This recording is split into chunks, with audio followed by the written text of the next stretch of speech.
Noche del 12 de febrero, fiesta de la Candelaria, una ventana, un lucero y un ritmo mestizo y paria.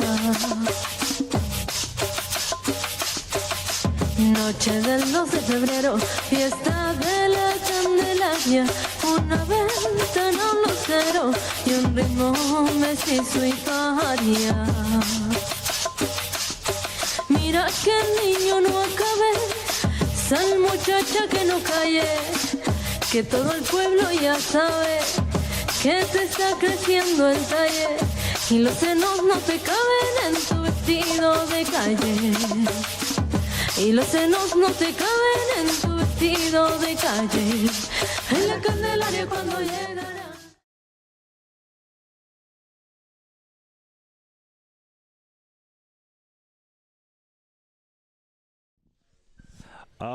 Next up, I think we have a presentation on XMR Bazaar. So I think it's the perfect thing to follow with, right? It's perfectly legal use of Monero, people using it for digital cash purposes to buy everyday things, peer-to-peer, meat, eggs, hire people to assist with graphic design.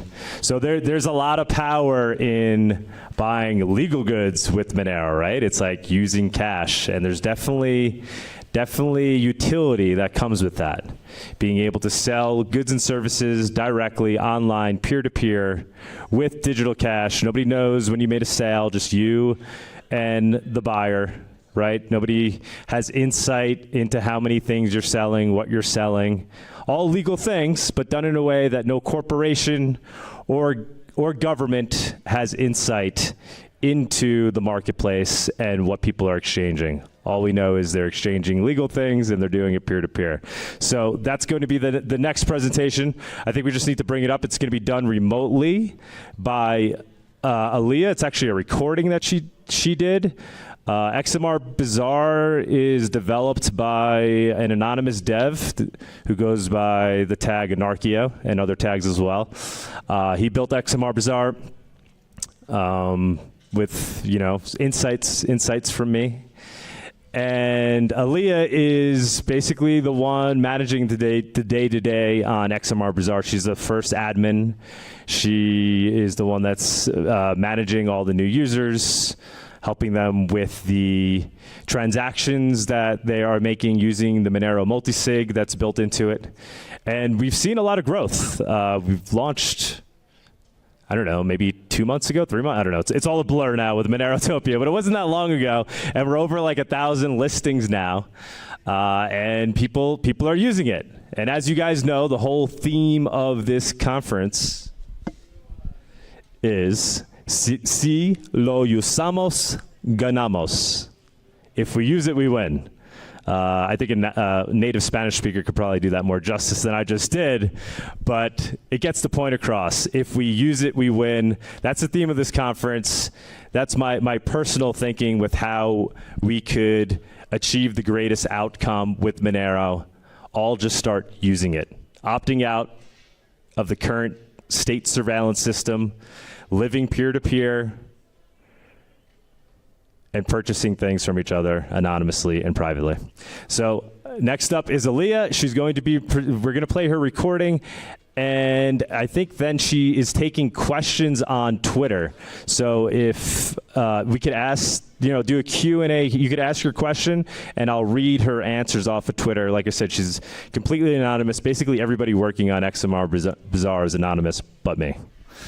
All right, let's do it. Hello, freedom lovers. Welcome to the XMR Bazaar tour. I'm Aillia, like alien, but with an at the end. I'm your friendly admin and tour guide in this corner of the internet where everyone can trade skills, goods, and services for Monero without a middleman breathing down their neck. Think of it as your friendly neighborhood market, minus the nosy neighbors and surveillance cameras.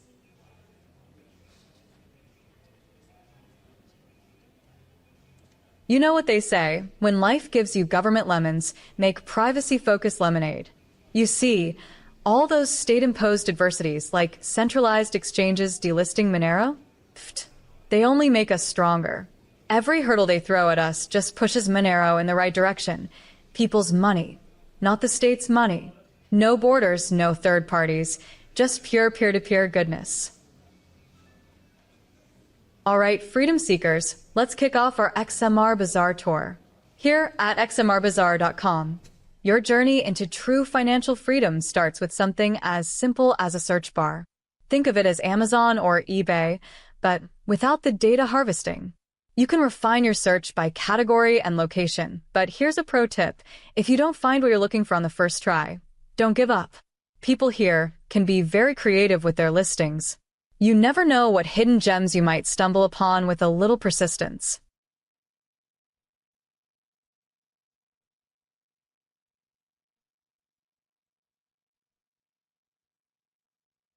Let's say you're in the market for something fancy with your hard-earned Monero, like a luxury car. So you type luxury car into the search bar, hit enter, and nothing. Searching for luxury car or luxury in the automobile category didn't show our hidden treasure, a gorgeous Rolls-Royce listing. See, it's like a digital treasure hunt. We've since added tags to make things easier. Now most car listings have a car tag because unlike government bureaucracy, we actually improve things. But the lesson here? Don't give up if your first search doesn't bring up what you're looking for.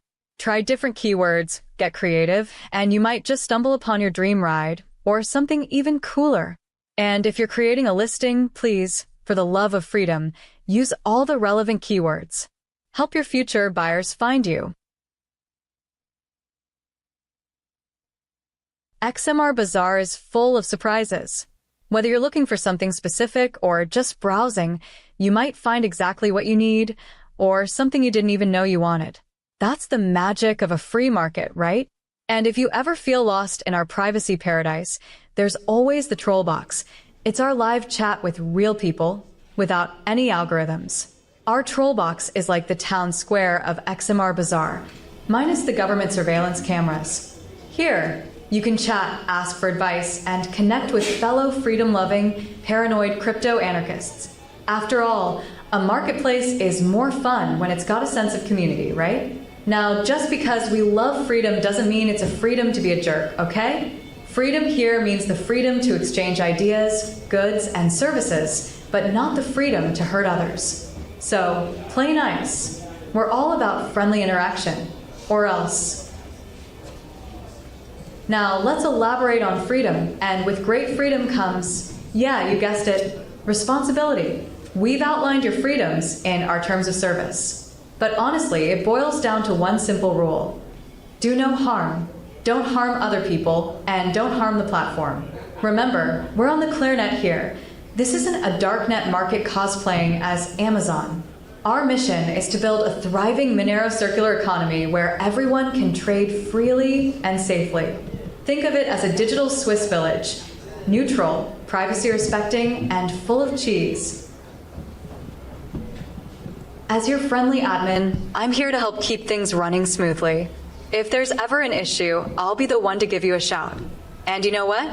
To my pleasant surprise, just talking things out is usually enough to solve most problems. Turns out most people, no matter their background, just want a safe, friendly place to trade cool stuff. Whether it's cheese, steak, household items, a car for a weekend getaway, or even a room with a view, we've got it all. And if anything ever goes wrong, don't worry, I'm just a message away. All right, let's talk about what happens when someone decides to take a detour from the path of good vibes and fair trade. If you ever spot a bad actor trying to mess things up for everyone else, remember, see something, do something. We're not about that see something, say something to the authorities life here. We're our own authorities. Use those downvotes and comments like digital smoke signals to warn your fellow traders. We believe in community action as a free market solution to bad behavior. The more we look out for each other, the safer and stronger our community becomes. And then, of course, ping me in our Matrix chat room or Twitter, and I'll handle them virtually, of course. And let's not forget the golden rule here. Karma is a bitch. Never do to others what you don't want done to you.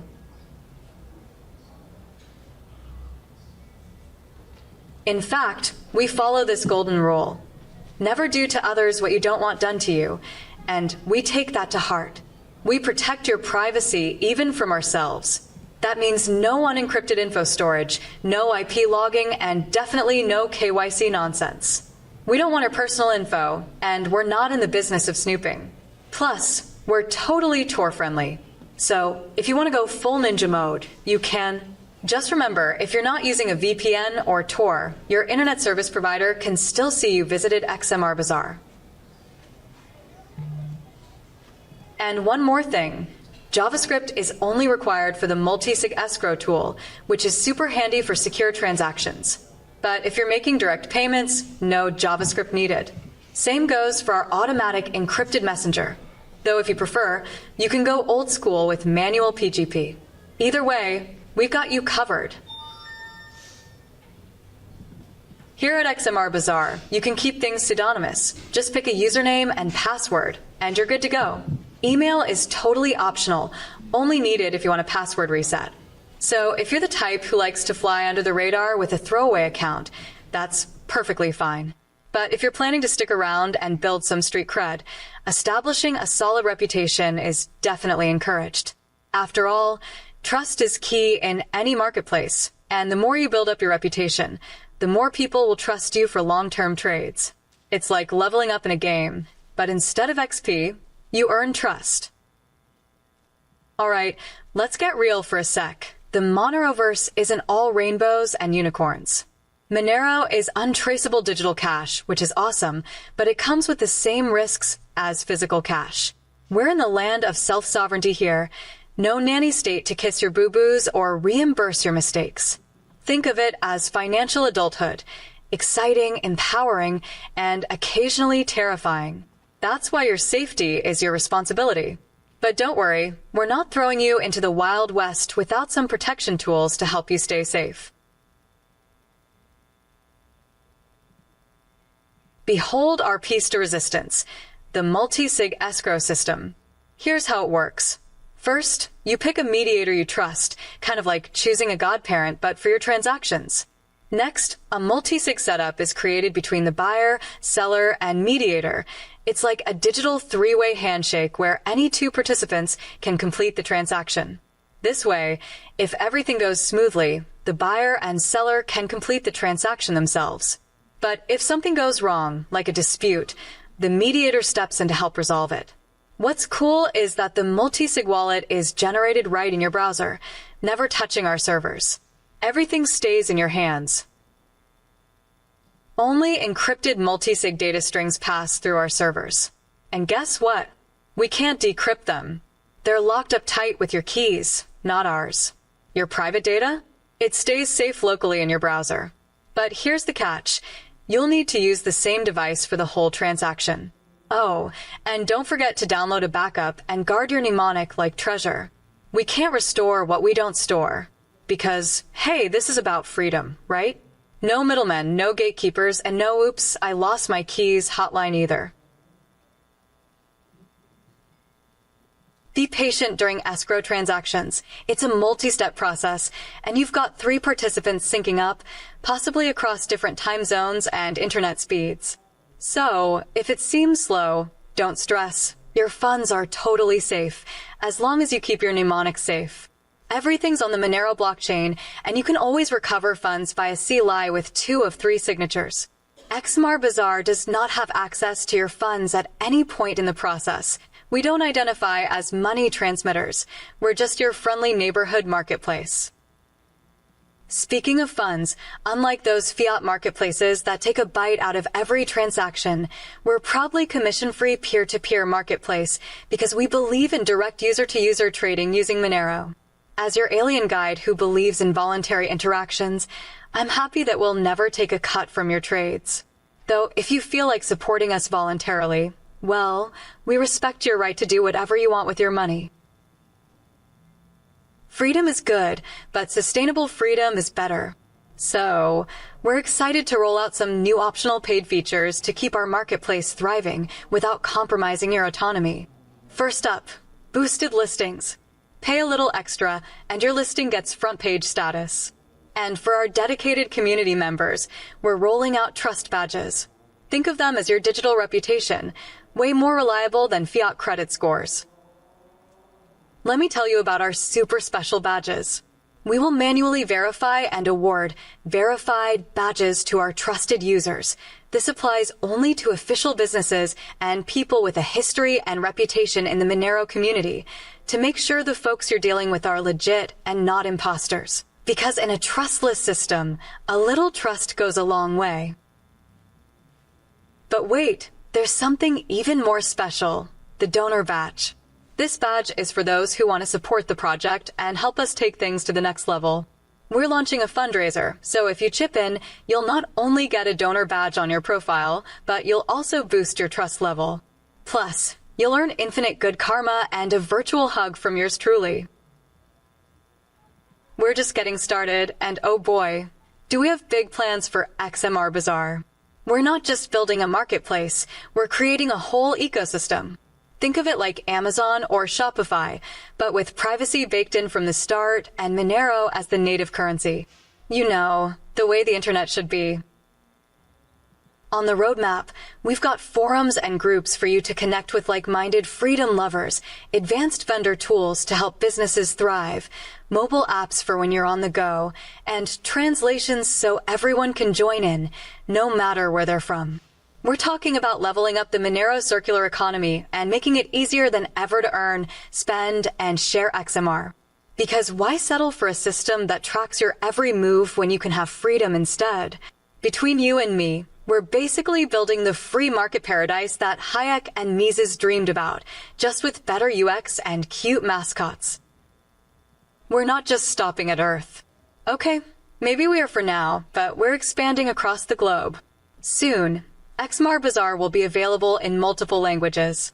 We're also rolling out regional ambassadors, so you'll have friendly faces, well, avatars, to help you navigate your local Monero scene.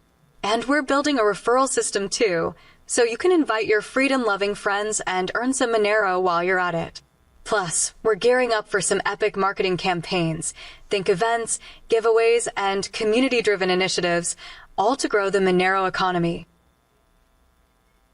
And of course, as promised, we're going to release the code base, because transparency. So, whether you're a developer who wants to contribute or someone who just likes to peek under the hood, you'll be able to see exactly how everything works. Because, let's be real, who needs middlemen when you've got code you can trust? The real magic of XMR Bazaar? It's you, our amazing community of freedom-loving people. Whether you're a business owner fed up with the tyranny of payment processors, a privacy enthusiast who refuses to be tracked, or someone who believes in the power of voluntary peer-to-peer trade, you've found your digital home here. By donating to XMR Bazaar, you're not just getting a cool donor badge, you're investing in a future where none of your business is a perfectly acceptable answer to source of funds question. You're investing in the future of private, peer-to-peer commerce because, in a world of surveillance, privacy is priceless. Privacy isn't just about having something to hide, it's about having something to protect. Thank you so much for watching and being a part of this journey. Together, we're building a world where freedom, privacy, and sovereignty aren't just ideals stuck in some philosophy book. They're realities we're living and trading in every day. So until next time, keep fighting for your freedom, keep believing in privacy, keep using Monero, and most importantly, keep having fun while doing it. Because, hey, what's the point of freedom if you're not enjoying it, right? All right. Let's give everybody a big round of applause, sorry. That was amazing. I'm now even more excited about XMR Bazaar than I already was, if that's possible. So Aillia is going to try to answer questions if people have. You come up, anybody has a question, and she's going to answer live on Twitter so I can read out the answer. You want to come up and ask your question? This way the people at home could hear it as well. Hopefully she could hear me now. Thanks, Doc. This is quite amazing. Are there vendors in Mexico already in the platform? I checked, but maybe it's too new Do you have anybody that is offering things in Mexico already? Yeah, I should be able to answer that one. Aillia, if you could give a better answer, I haven't looked recently. I think there's like one or two that have popped up, but nothing major at this point. We've seen a lot in Argentina because of Formosa, Ibarrete, Monero Town, where Copa Monero will be streaming from. We'll be streaming it here live on Sunday. So in Monero Town, they've gotten a bunch of local stores on board, so they've added all of them to XMR Bazaar. There was land that was put for sale in Formosa, and me and a few other people may or may not be looking into purchasing said land for Monero. So Mexico, I'm not sure. Argentina is a big place where we've seen adoption. Let me see if Aillia has added anything to that. But go ahead, next question. Hello. So it's only a few short months ago that we were all in a room together in Prague, and the only thing that was going through my head during this was Monerica, kind of conspicuous by their absence this time round. So I'd be really interested to know and find out what you've done to mitigate the kind of attacks that they suffered. Yeah, whoa, hey. Okay. That's a good question, and there is a good technical answer to that. Anarchio's pretty confident that we're built in such a way where it's perhaps more difficult to knock us out. And Monerica figured it out too. They made some changes. Monerica is part of MoneroTopia. They're one of the Adoption Alley sponsors. Monerica, I think, is the top resource for people finding places where people are accepting Monero. XMR Bazaar is more of a peer-to-peer marketplace, but yeah, we do have built into it. We have the map feature, and business listings feature, right? So XMR Monerica is really just business listings, which is fantastic, and I think Riot is continuing to run with Monerica for sure. Yeah. Unfortunately, I don't see Aillia's answers, but that's okay. I can answer questions. Anybody else? Yeah, so just a little bit more on regionality. Is there a plan to be able to select markets in different regions, countries, and maybe just a global market? Yeah, for sure. Obviously, we're first trying to build up a network effect, right? So we want, whether you're in Tanzania or New York City or Afghanistan, we want to bring all those people together at first, since the actual size of the marketplace of people willing to try to accept Monero for peer-to-peer transactions is small. So trying to build network effect with that, and then obviously improve the platform so things can be filtered in ways where you would only see relevant things, whether that's your own local network. So yeah, all those things are being built in. We have translation being built. It's built in, but hasn't been implemented yet. I think we have it where we could easily have the site be displayed in any language from where you're viewing it from. But now the challenge is with the listings themselves, having those auto-translate. But thank you for that question. And we will be looking for moderators or admins from other areas that are, coming from their respective areas that could help manage that arm or section of XMR Bazaar, depending on where people are geographically. Our next speaker needs no introduction. This is Justin Berman, and he's going to tell us more about full chain membership proofs. Take it away, Justin.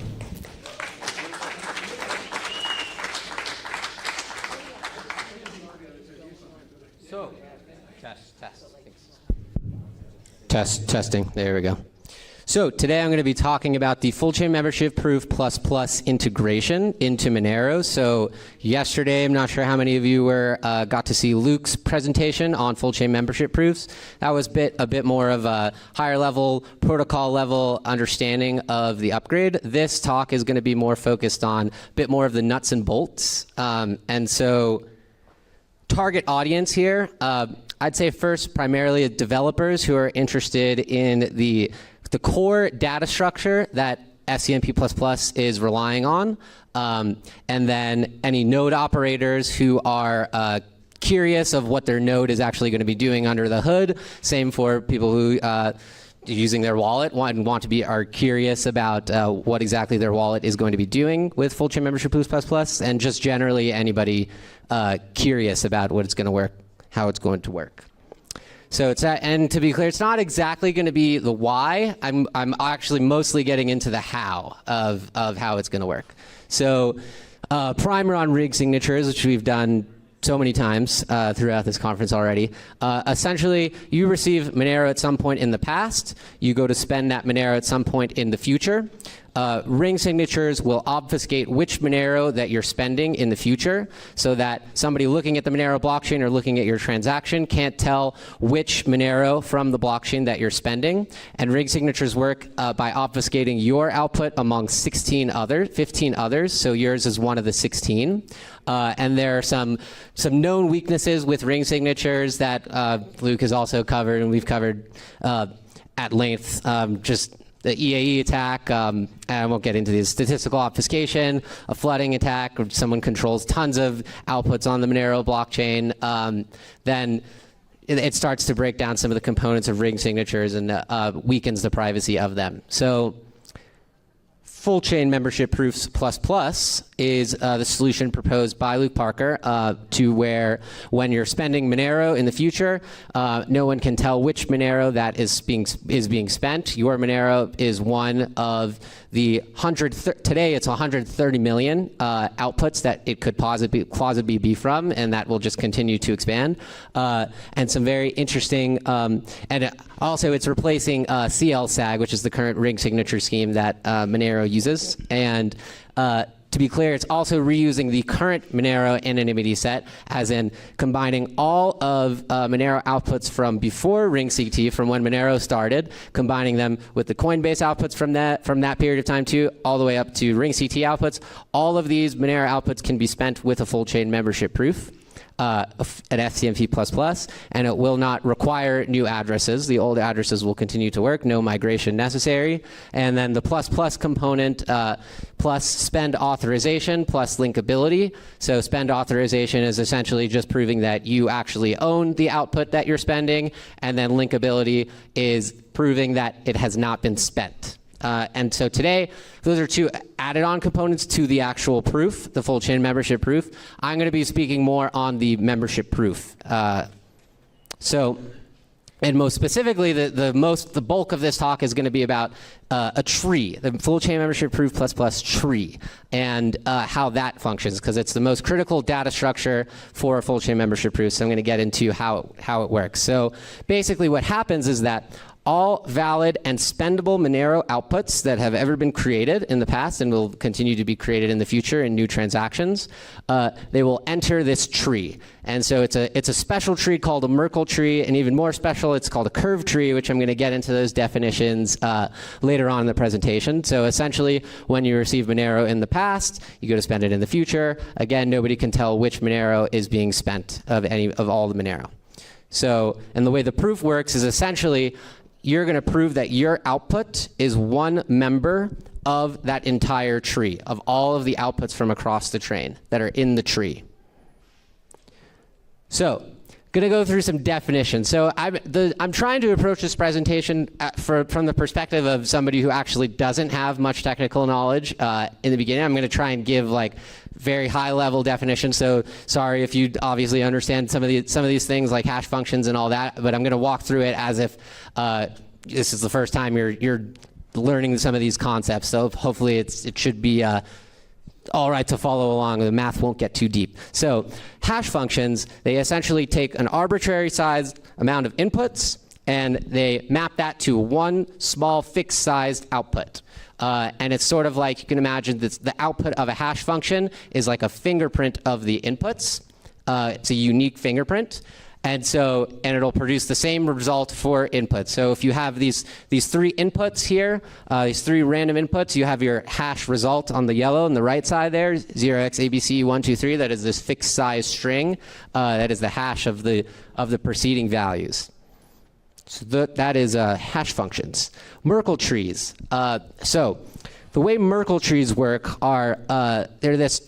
we'll start at the bottom here. These are the leaves of the tree. You see data block 1, data block 2, data block 3, data block 4. Those are the inputs into the Merkle tree. So you start at data block 1. That's just, imagine this massive data blob, some large file or whatever. You hash it, you get hash 0, 0. So now we have some small fixed size hash of just data block 1.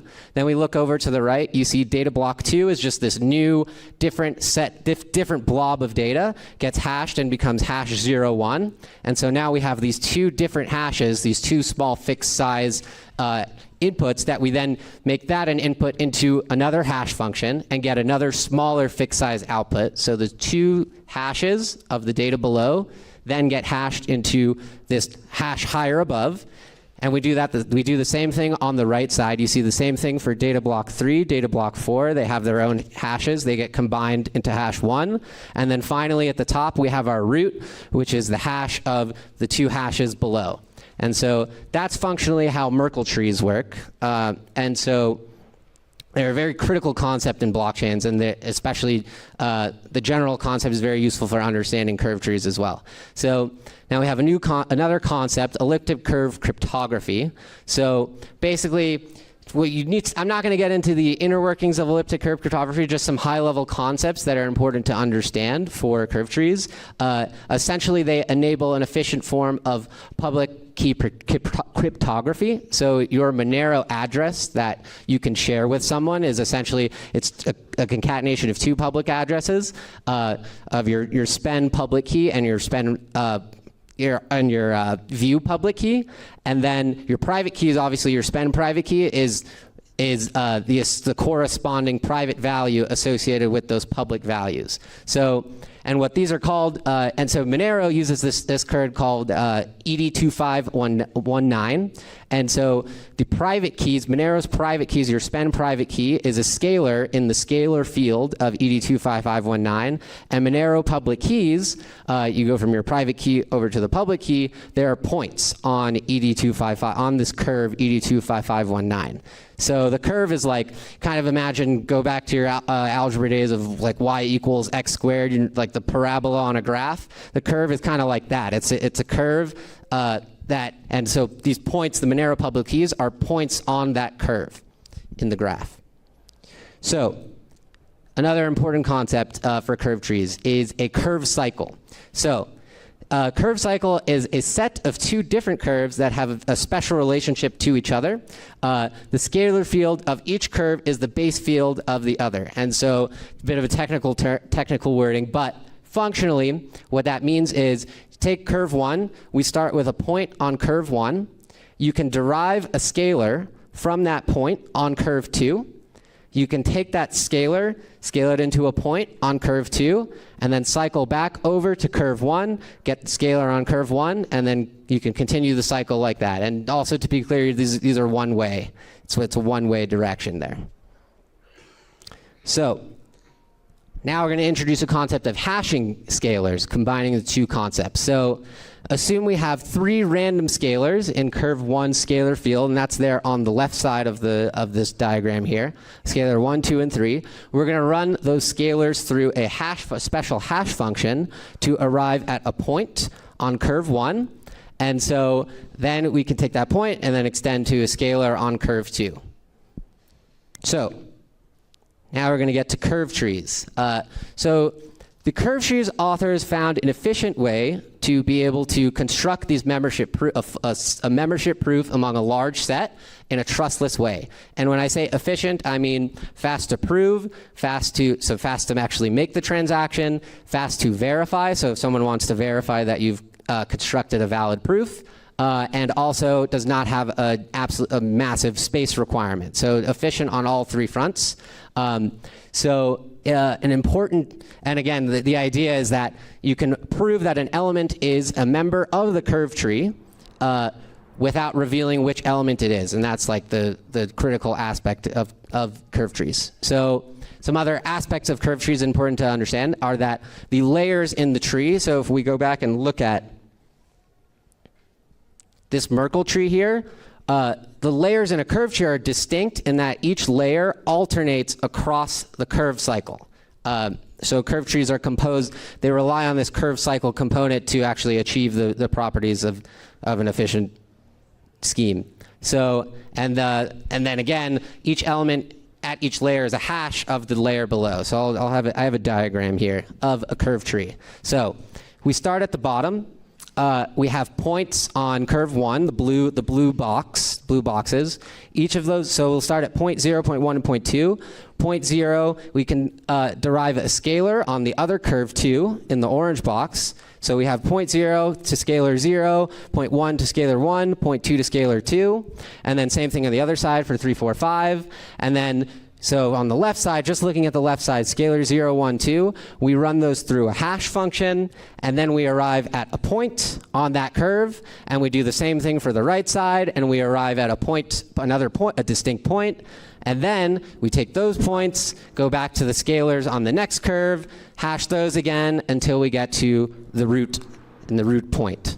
So essentially, that's what's happening in the curve tree, and so now I'm going to actually get to how linking this over to Monero and getting to the integration side of things. So Monero outputs is discussed earlier. So a Monero output goes on chain. It's currently represented as points on ED25519.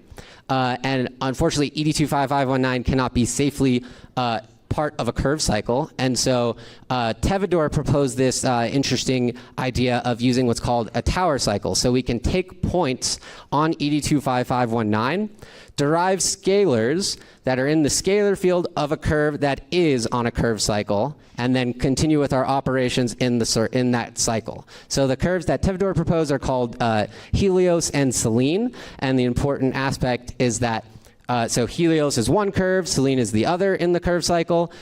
Selene scalars can be derived from ED25519 points. So we can go from our Monero ED25519 points over to Selene scalars. So what that means is that Selene essentially towers over ED25519, and that's why we call it a tower cycle. And that source there is Tevador's proposal, and explain the methodology for arriving on Helios and Selene. So now I'm going to walk through the actual nuts and bolts of going from the Monero output to the Selene scalar. So an output is composed of, and I'm going to describe it here as a one-time key, the output public key, which is like the one-time key. If you're looking at a Monero block explorer, that it refers to that as the stealth address, and also a Peterson amount commitment. And both of these are 32 bytes points on ED25519. And so only valid points on ED25519 can actually be included as part of the tree. So, and another concept, they can't equal identity after clearing torsion. We're just going to leave that for now. And we also derive a key image generator from the output public key. So what we arrive at is this OIC, this tuple. The O stands for the output public key, I, the key image generator, and then C, the commitment. And so these are ED25519 points. We take these points and we map them to the X coordinates of their corresponding Y25519 points. So we get O.X, I.X, C.X, and then Y25519 points are equivalent to Selene scalars. So we have these O.X, I.X, C.X tuple, and these are actually going to be the leaves in the tree. So walking through a diagram of this, you have your outputs, your Monero outputs, the public key and the commitment. We check, is it a valid point on ED25519? If the answer is no, we don't include it in the tree. If the answer is yes, we do. We convert it into its OIC tuple, and then we get the leaf tuple, which is the O.X, I.X, C.X. And I call it a leaf because it's going to be the bottom layer in the curve tree. So here we have an example of the Monero curve tree. This is an example where you imagine that there are 6 outputs total in the Monero blockchain. So 6 new outputs have been created. This is what the tree would look like. You have its 0 index, so we have 0, 1, 2, 3, 4, 5. And so the way the curve, another element to the curve tree that I touched on, that I didn't touch on before, there are fixed size chunks at each layer. So you can see in this bottom layer, it's 3 elements in the bottom layer chunk. So once there are 3 in there, it's a full chunk. We hash it to get H0, and then again, that's we take these selene scalars, we hash them into their selene point representation, so the orange is the selene, and then we do the same for the right side, and you have another selene point, and we take those selene points, cycle over to the Helios scalars, hash those scalars, and arrive at our root, which is a Helios point in this tree. So now we're going to talk about how the daemon actually functionally grows the tree and what it's doing. So when you create a Monero transaction, it's going to create outputs. You have your inputs that are consumed in the transaction and your outputs on the output side. And also, we've referred to them as e-notes in the past as well, so those 2 terms interchangeable. So when you create your Monero transaction, as most people who have used Monero before know, your outputs are locked. They can't be spent for at least 10 blocks in the default case. So you have to wait your 10 blocks, and then you're able to spend those outputs. And then for Coinbase outputs, that is actually 60 blocks by default. And also, Consensus currently supports, if you want to use a custom time lock that has an arbitrary lock time. And there is also a proposal to deprecate from Jeffro the custom time locks for that's been on the kind of been on the chopping block for a long time now, and so there's now an actual proposal in the books to deprecate them because they kind of complicate this growing the tree aspect and what it means for wallet sync and all that. So now there's the push to actually get them removed and a timeline, and we're targeting May 1st at the moment. So continuing on how the daemon actually grows the tree. So what happens is every single output that enters the Monero blockchain has a corresponding last block in which that output is locked. So your default Monero, your default ones are locked for 10 blocks. That means enters the chain in block 100. 10 blocks later, it's unlocked, ready to be used, and can be actually inserted into the tree. So as soon as it actually unlocks, enters the tree, then it can be used as part of a full chain membership proof. Functionally, what the daemon does, it'll grow the tree block by block. So it'll see, oh, okay, which outputs are going to unlock in this block. We get those from the database, and then we use them to grow the tree. And something to keep in mind, and also they're inserted into the tree in the order in which they were initially created. And one thing to keep in mind is that earlier outputs could actually enter the tree later than later outputs, just because of the custom time lock, and Coinbase time locks have distinct lock times.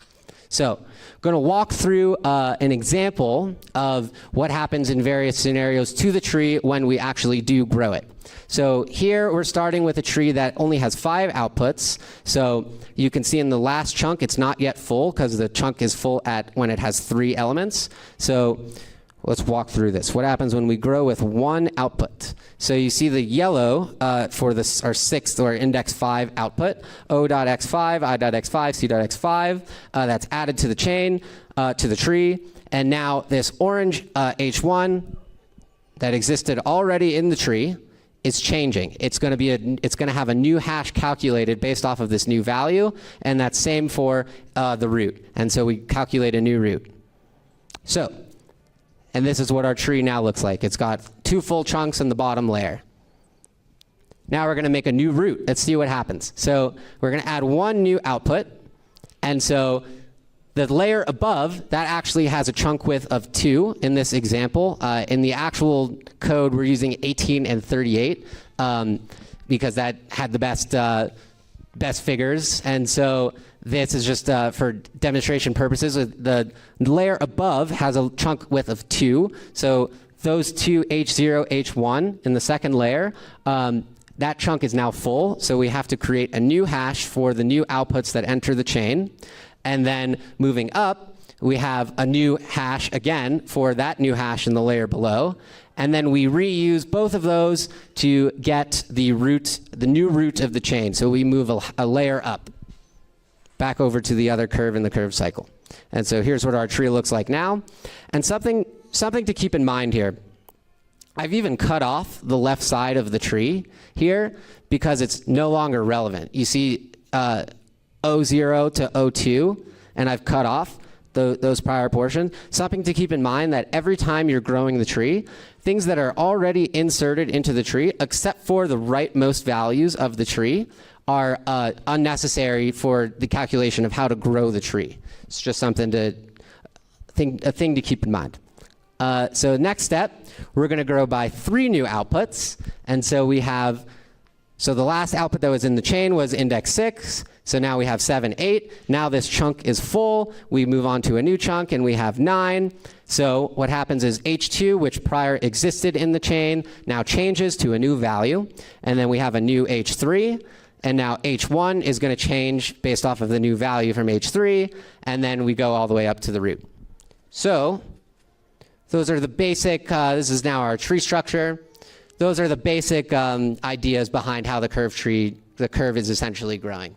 And there's another aspect here that I'm actually going to comment on. Just don't want to get too complex, but I think it's worth sharing. So we see 7 and 8, outputs 6, 7, 8. The only ones we care about are 7 and 8. When we're actually calculating the new value of H2, we actually don't need to reconsult output 6. We could just use the old value of H2 and calculate the new value based off of the new outputs below. So that's an interesting caveat to the curve tree that's distinct from other Merkle trees. So wallet sync. So that was all the daemon side. Now we're going to talk about what's happening in the wallet.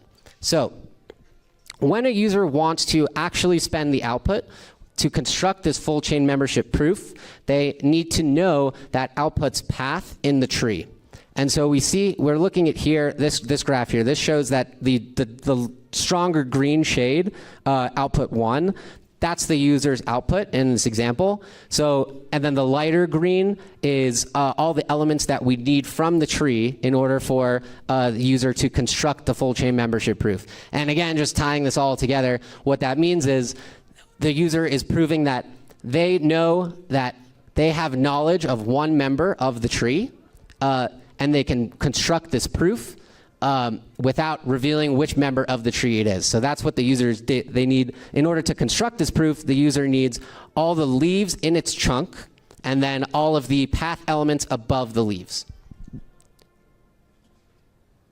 So, and an aspect to this that is worth understanding too. The tree is changing. As we walk through all of the examples prior, every single block values in the tree change. So a wallet, in order to construct the proof using the latest block and the latest with the largest anonymity set, they need to be keeping track of how that path changes. And they need the latest path to be able to construct the proof in the latest block. So the wallet has 4 options that I'm going to walk through. Option A, the most naive option here, is that the wallet says to the daemon/node, what is my output's path in the tree? And then the daemon just says, here you go, here's your output's path in the tree. The problem with this is that if you're using a daemon that's not yours, you're then revealing to the daemon which output is the one that you're spending, which is not great. Ideally, we would seek to design a system that avoids doing that. You want to protect as much information, even if you're using an untrusted node. And so that's why this is not so great of an option. Option B, a wallet can request a ton of different paths from the daemon, including the real one, and so which is solid, except that brings us back to some of the weaknesses of ring signatures, which were, the core premise there and the core weakness stems from this statistic. You're using a smaller anonymity set from the chain, a smaller slice. You're only disguising your output you're obfuscating it among 16. It would be the same here. You're taking this small slice, and so not fully leveraging the benefit of the full chain membership proofs to that node that you're communicating with at the time. So it kind of brings back the statistical weakness of ring signatures to an untrusted daemon that you're using with your wallet. Option C, a wallet can download the tree, the entire tree. from when it starts when you restore your wallet. So the good is that obviously this doesn't reveal which output is being spent to the daemon, but it increases the amount of data that the wallet needs to download. And an important caveat here is technically, in order to scan for your transactions, the wallet is already downloading all of the leaves, of the potential leaves that go into the tree. And so the wallet is already downloading the vast majority of the data that it needs. And so if it were to download the tree, it would be a smaller slice of the data necessary in order to know what path in the tree the output is in. However, it still increases the amount of data that a wallet does need to download. And in a lot of cases, if anyone's noticed, if they're trying to use their wallet while using a node on their local network or on their computer, it's much faster to sync compared to pointing to a remote node.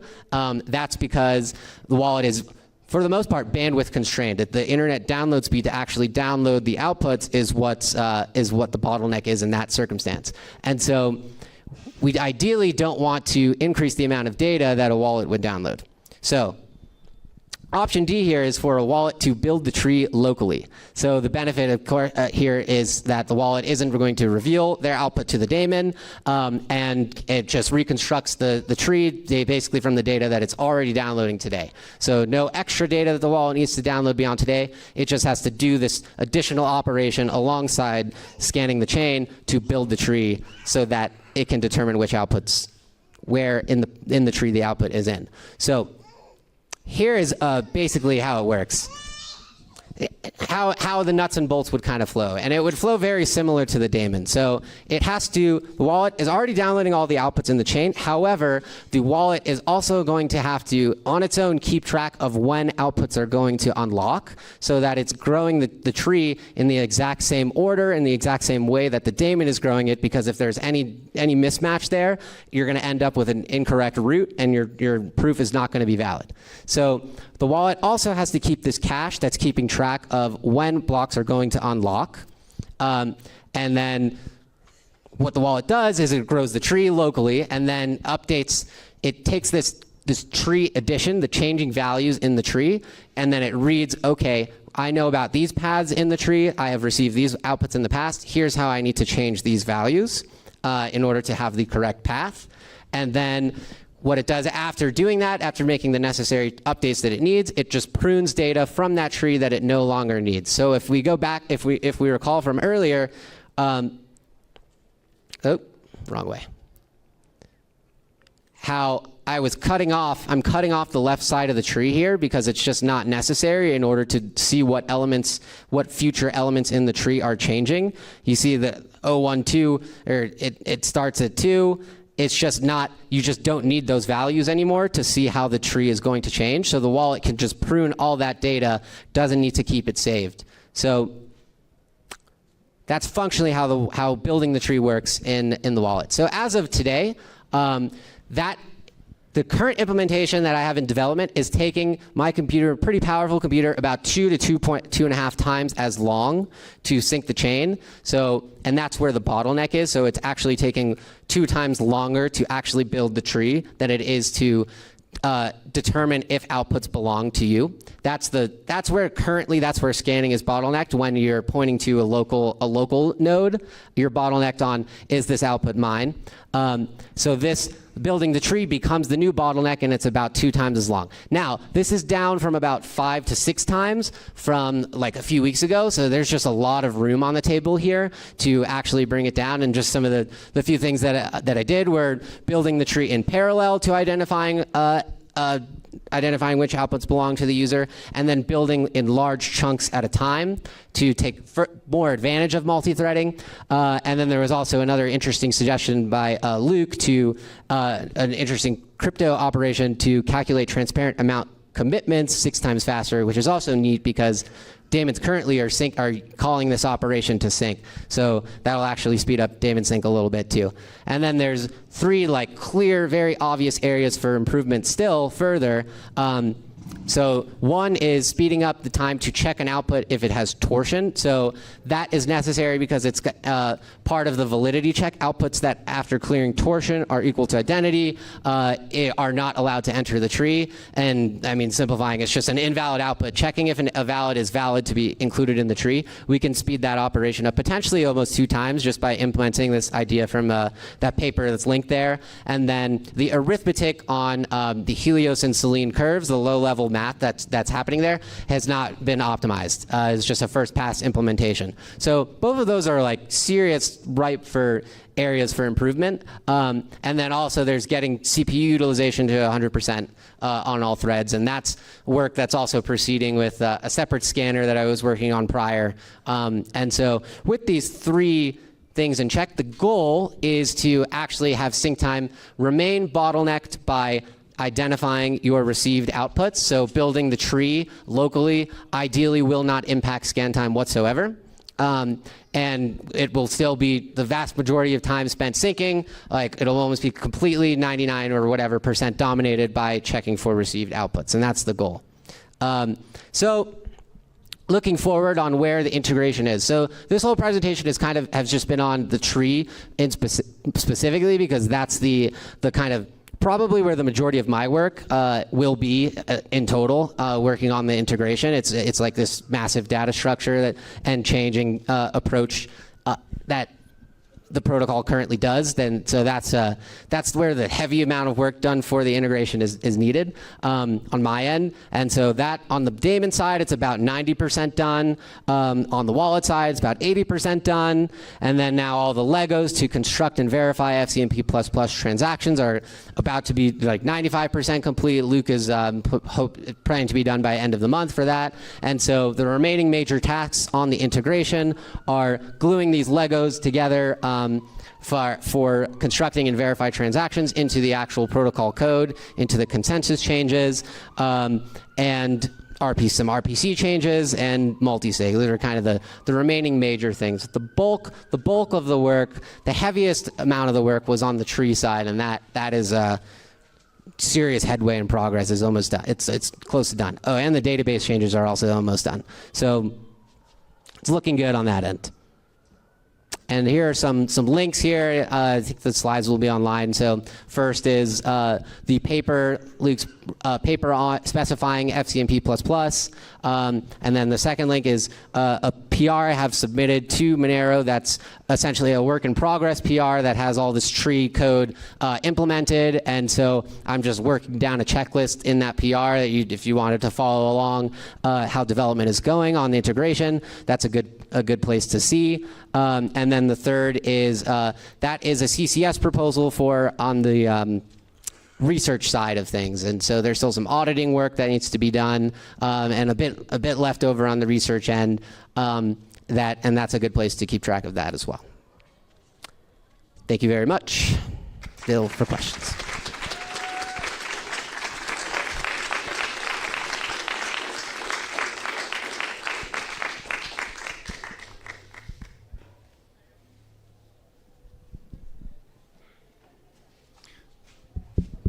Hi, Justin.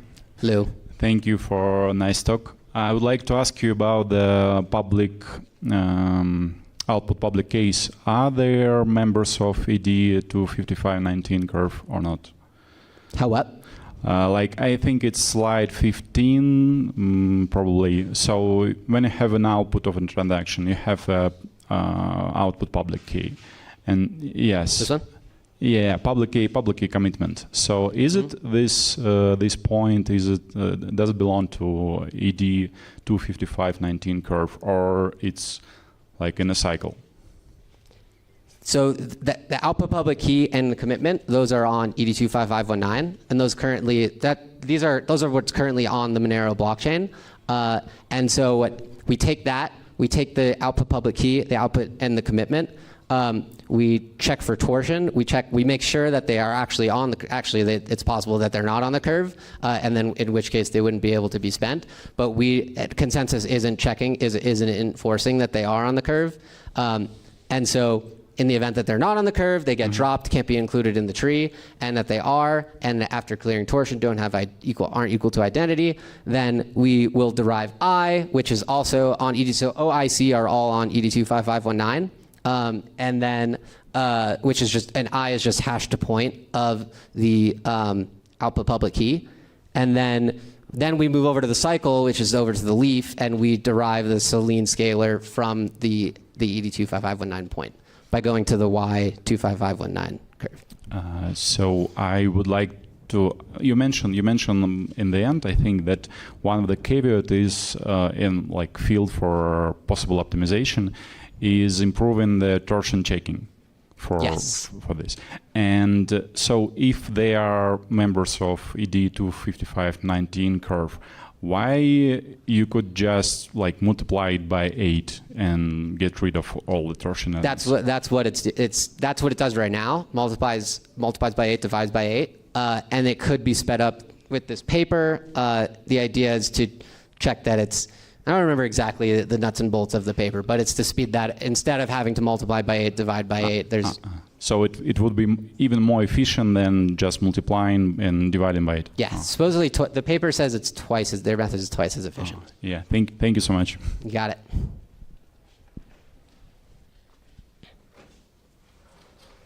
Hi, Justin. Nice talk.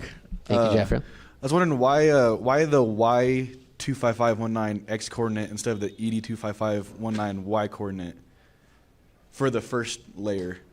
It's the ED255. It takes the ED25519 Y coordinate and then maps over to the X coordinate on Y in the Y25519 curve. Okay. I can't really get into the Y. I'm gonna be honest to get to the deep level of the Y, but fair enough. Well, yeah, good presentation. Thank you. Fantastic question. Thank you for a really good presentation. My question is with respect to the size of the resulting FMCP++ transaction and how that would grow, or if it does grow, as a function of n, where n is the total number of outputs in the Monero chain. What can you comment on that? Initial sizes, if you have some ideas, and I know that there was some various options here, but I'm more interested in sort of general order of magnitude approach, and then as n increases and Monero blockchain grows, how this transaction size would be impacted and grow with an order of log n or etc. That's what I want. I don't think it's impacted at all. I don't know how. Maybe slightly. I'm pretty sure it's just not a.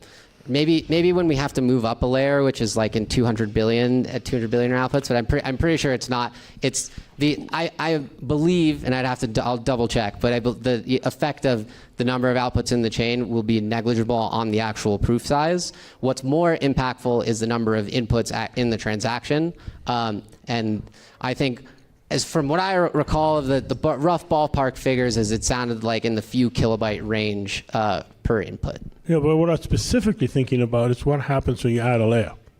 What happens when you have what? I have to add a layer because you've gone past that 200 million. And then you go to the next layer and so on. Is that an order of log n? Or something similar to that? I believe so, but I don't know like what log n it's logging, what log it's taking of. No, I understand that, but just an order of magnitude concept. That's what I'm thinking. I'm not 100% sure. But I'm still in the next layer up from where we're at now is something like 200 billion or it's something along those lines. 200 billion, and the layer after that. I don't. That's essentially the essence of my question. So anyway, we're at like 130 million. No, I realize that. Yeah. But yeah, valid questions. Well, we'll get back to you on the. Yeah, get back to me on that. That'll be great. Thank you. You got it.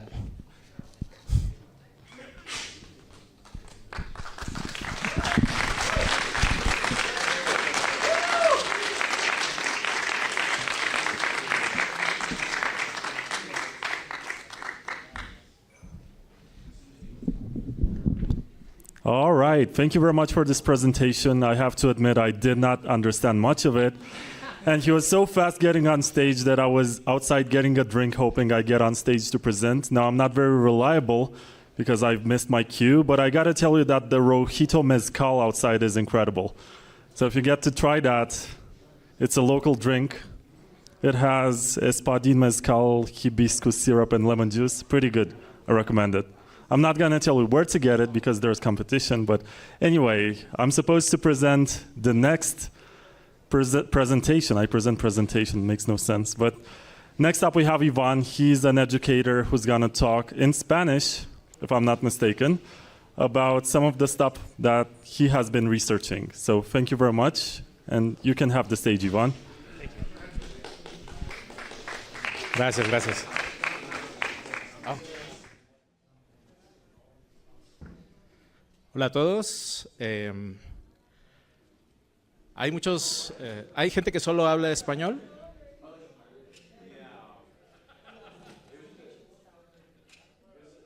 ¿No? ¿Nadie? ¿Todos hablan inglés? Everyone speaks English? Okay. Well, bueno, la idea de esta plática es hacer como un onboarding en español para la gente que piensa que la privacidad no es importante o que no tenemos alguna necesidad real de utilizar privacidad. El título de la plática se llama La privacidad no es un derecho. La idea principal es que no es un derecho humano, sino que es una responsabilidad individual. Y bueno, a las palabras se las lleva el viento. Words get driven by wind. If you wish, you can just scan this QR code to see all of the materials that I'm going to be talking about in this talk. Si quieren escanear el código QR para ver las herramientas y los artículos de los que voy a estar hablando en esta presentación, y así se los pueden llevar a su casa y los pueden tratar de utilizar después, ¿no? Y bueno, lo primero es hacer una definición de qué es la privacidad, ¿no? La privacidad es la capacidad de revelarse selectivamente al mundo. Esto lo escribió Eric Hughes en el manifiesto Cypherpunk. Entonces, los cypherpunks, como si ustedes saben o no conocen mucho al respecto, los cypherpunks son un grupo de gente que querían impulsar la criptografía para que dejara de ser de uso solamente militar y cualquiera pudiera usarla para proteger información, ¿no? Antes de esto solamente se utilizaba con fines militares, ¿no? O estaba limitada de esa manera.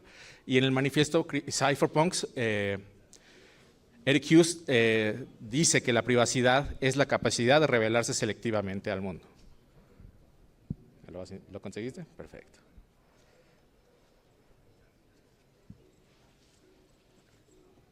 Thank you. Bueno, como dice Walt Whitman, yo soy multitud.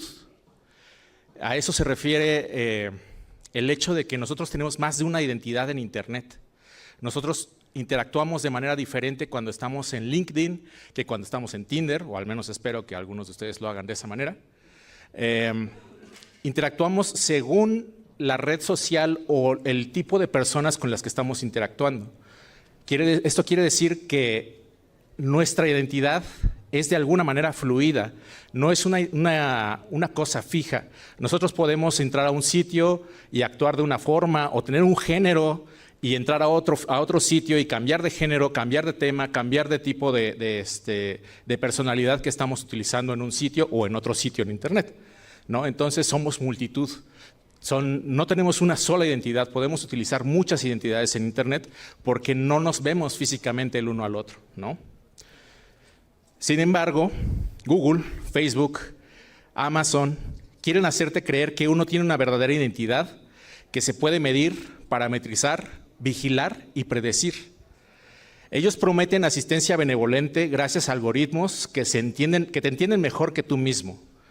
Mientras cortas tu identidad, empiezas cuidadosamente empaquetadas y las venden al mejor postor, ¿no? Entonces, nosotros dependemos mucho de estos servicios y aplicaciones que masivamente se han distribuido por toda la red y que utilizamos a diario para comunicarnos entre nosotros o para contratar servicios o para difundir información de cualquier tipo. Esto es principalmente por la conveniencia que tenemos de utilizar estos servicios, ¿no? Desgraciadamente quedamos a merced de lo que ellos puedan hacer con nuestros datos y qué información quieran o filtren estas empresas. Yo trabajo en una empresa que se llama Oracle. He minado Fiat ahí como 17 años y soy un ingeniero de analista de soporte técnico. Constantemente veo, me especializo más en equipos de la nube, ¿no? Constantemente veo personas, veo casos de empresas que tienen administradores de sistemas que a lo mejor se les olvidó el password de un sistema, o a lo mejor lo corrieron, o a lo mejor esa persona renunció porque tuvo un amorío ahí en la empresa en la que trabajaba y le rompieron el corazón y se fue, ¿no? Ese tipo de personas llegan a ser maliciosas o pueden llegar a tener acciones maliciosas porque ellos tienen accesos que otras personas no pueden tener. Y de esto hay varios ejemplos. Incluso la CNDH, la Comisión Nacional de los Derechos Humanos, define al derecho de protección de datos personales, lo define como una obligación del gobierno para proteger nuestra información. Sin embargo, la historia está llena de infracciones y violaciones a los derechos humanos en cuanto a privacidad. Aquí hay unos ejemplos. Estas son noticias recientes que no crean que tienen muchos años. La primera dice, filtran base de datos de periodistas registrados en el sistema de acreditación de prensa de presidencia. Esto es en presidencia, para la gente que sea extranjera, Andrés Manuel López Obrador, el presidente de México, tenía una conferencia matutina donde podían entrar periodistas, pero obviamente esos periodistas se tienen que registrar, tienen que dar sus datos, su nombre, dirección, teléfono, empresa para la que trabajan, medio de difusión social. Esa base de datos se filtró en internet y más de 600 periodistas tuvieron expuesta toda su información personal gracias a que se estaban registrando con el gobierno, ¿no? Entonces esa es una infracción a la privacidad, ¿no? De parte del mismo gobierno que se supone que debería de estar protegiendo los datos personales de la gente, ¿no? Luego tenemos otro ejemplo muy reciente donde López Obrador expuso datos personales de una periodista que obviamente hizo un artículo que estaba en contra del gobierno, a él no le gustó y filtró los datos personales de esta persona, su nombre, dónde trabajaba y el teléfono de esta persona, ¿no? Entonces, es común, no es algo muy extraño que los gobiernos tengan esta tendencia a no proteger los datos personales de las personas. Y el caso que a mí me parece más escandaloso, que recientemente, hace algunos años, salió un software que se llamaba Pegasus, con el que el gobierno espiaba a periodistas, a gente de oposición. Si ustedes supieron, seguramente hasta la gente que no vive aquí en México ha escuchado de los 43 de Ayotzinapa, que son un grupo de estudiantes que fueron masacrados por parte del gobierno, o bueno, no por parte del gobierno oficialmente, pero bueno. El gobierno sí está probado que ellos utilizaron este software de espionaje de Pegasus para espiar a los abogados y también para espiar a la gente, a los analistas externos que se habían contratado para poder esclarecer el caso. No a los criminales, no estaban tratando de espiar al ejército, estaban tratando de espiar a la gente que quería llegar a la verdad, ¿no? Fue un caso súper escandaloso y muchísimos periodistas aquí en México fueron víctimas de este software que se utilizó en el sexenio de Peña Nieto hace poco más de 7, 8 años, ¿no? Hasta donde sé, todavía tienen la capacidad de utilizarlo. No sé si se ha revelado ya información de que el gobierno de AMLO lo haya utilizado. Ajá.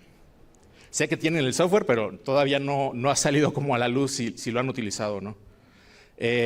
Ahora, como les decía, hay veces en que no es el gobierno, sino son las empresas de las que nosotros estamos dependiendo o a las que les estamos dando nuestros datos personales, las que llegan a tener estas violaciones hacia nuestra privacidad, ¿no? El primero que pongo aquí es un hack que fue muy conocido hace un par de años, donde gente utilizó las cuentas de Twitter de Barack Obama, de gente muy famosa y muy influyente, para empezar a vender scams de criptomonedas. Y esto lo pudieron hacer porque los hackers convencieron a gente que trabajaba dentro de Twitter para poder entrar a los backdoors de la aplicación y poder modificar la información de los usuarios, ¿no? Que es lo que les decía, que hay veces que hay agentes maliciosos dentro de las empresas que no podemos evitar porque ellos trabajan ahí y tienen accesos que la gente normal no pueden tener. Otro caso que a mí se me hace interesante de manera personal es el del ransomware WannaCry. De hecho, yo llegué a conocer Bitcoin por el WannaCry, que era un ransomware que te encriptaba tu disco duro y te pedía, cuando tú arrancabas tu computadora, te pedía un depósito de 50 Bitcoins en una dirección tal, ¿no? Ese fue un ransomware que fue muy famoso, que atacó a muchísimos equipos en todo el mundo, y ese no fue precisamente un hack, sino que aprovecharon una vulnerabilidad que existía en Windows y que muchos equipos que no habían parchado eran vulnerables a este exploit, ¿no? Entonces, ese es otro ejemplo de otra forma en la que los hackers o un atacante puede violentar tu información personal o incluso hasta tu equipo, ¿no? Y el que a mí me parece el más escandaloso de todos, que es el escándalo de Cambridge Analytica, donde la información de muchísimos usuarios se utilizó para tratar de influenciar en los resultados de las elecciones de Estados Unidos, ¿no? Están muy documentados, llegó hasta el Congreso de Estados Unidos, etcétera, ¿no? Pero estos son como ejemplos de cómo aquellos en quienes confiamos, que deberían de resguardar nuestra información, como lo dice la Comisión Nacional de los Derechos Humanos, no lo hacen, ¿no? Entonces, ¿dónde queda ese derecho que nosotros supuestamente deberíamos de tener, de poder tener privacidad? Ese derecho lo delegamos, o esa responsabilidad se la delegamos a alguien más, ¿no? Aquí quiero que ustedes, o los que ustedes quieran, puedan escanear este código QR, porque mucha gente a veces piensa, esto le pasa solamente a la gente que es famosa, a la gente que se mete en contra del sistema, a la gente que son periodistas o que tienen algo contra el Estado, ellos son los que se deben de cuidar de privacidad. Esta página que viene en el QR se llama Have I Been Pwned, o si lo traducimos al español, he sido funado. En esta página, si ustedes introducen su número de teléfono o su correo electrónico, esta página les va a dar los exploits conocidos en los que la información de su correo electrónico ya fue expuesta a hackers. Ya fue expuesta a un comprador en la dark web o a alguien que quiera hacer alguna maldad con su correo electrónico o que les quiere mandar un spam. Si ustedes tienen, por ejemplo, han recibido llamadas telefónicas de números desconocidos tratando de amenazarlos con algo, o si han tenido correo electrónico que les llega para tratar de que ustedes depositen dinero en algún lado o cosas así, ese tipo de ataques son posibles porque alguien más ya filtró sus datos en Internet. Y hay un mercado completo de gente que está constantemente comprando bases de datos personales que ya han sido expuestas en algún hackeo. A mí no me sorprende que cuando he hecho esto, la mayoría de la gente, siempre hay alguno que otro, donde, por ejemplo, acá Ernesto ya le salió, donde su teléfono o su correo electrónico ya fue expuesto en uno de estos exploits conocidos. Entonces, la privacidad sí es un tema muy delicado y que tendríamos que, también a ti, también a Andrés le ha pasado. Bueno, la privacidad es la capacidad de revelar la identidad propia de forma que no haya dudas. Y para eso requerimos un sistema de firmas criptográficas. ¿Esto qué significa? La verdad es que cuando hablamos de firmas criptográficas y cuando haces un onboarding con una persona que tal vez no le interesa tanto la seguridad, a mí me gusta primero empezar por cómo pueden ser o cómo han sido vulnerados en el pasado, que es lo que les acababa de mostrar, y después dar como una breve explicación de cómo la criptografía te puede ayudar a proteger esos datos, ¿no? Entonces aquí con esta slide yo lo que quiero hacer es hacerles una pequeña introducción muy breve y muy simple de cómo funciona un sistema de criptografía asimétrico. Un sistema de criptografía asimétrico se utiliza para ocultar información y también para validar información. En un sistema de criptografía asimétrico, tú generas dos llaves. Una llave privada que es un número aleatorio, un número grande, aleatoriamente generado de manera aleatoria, y una llave pública.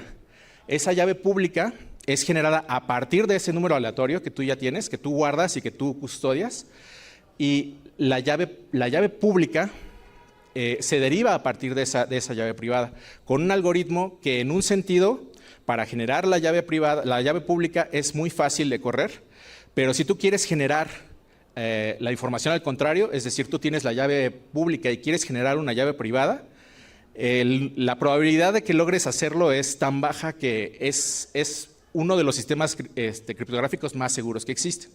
¿Esto qué nos permite? Nos permite compartir la información de la llave pública en Internet, en un sistema abierto como lo puede ser, pues no sé, un canal de comunicaciones, pero solamente estamos compartiendo la llave pública.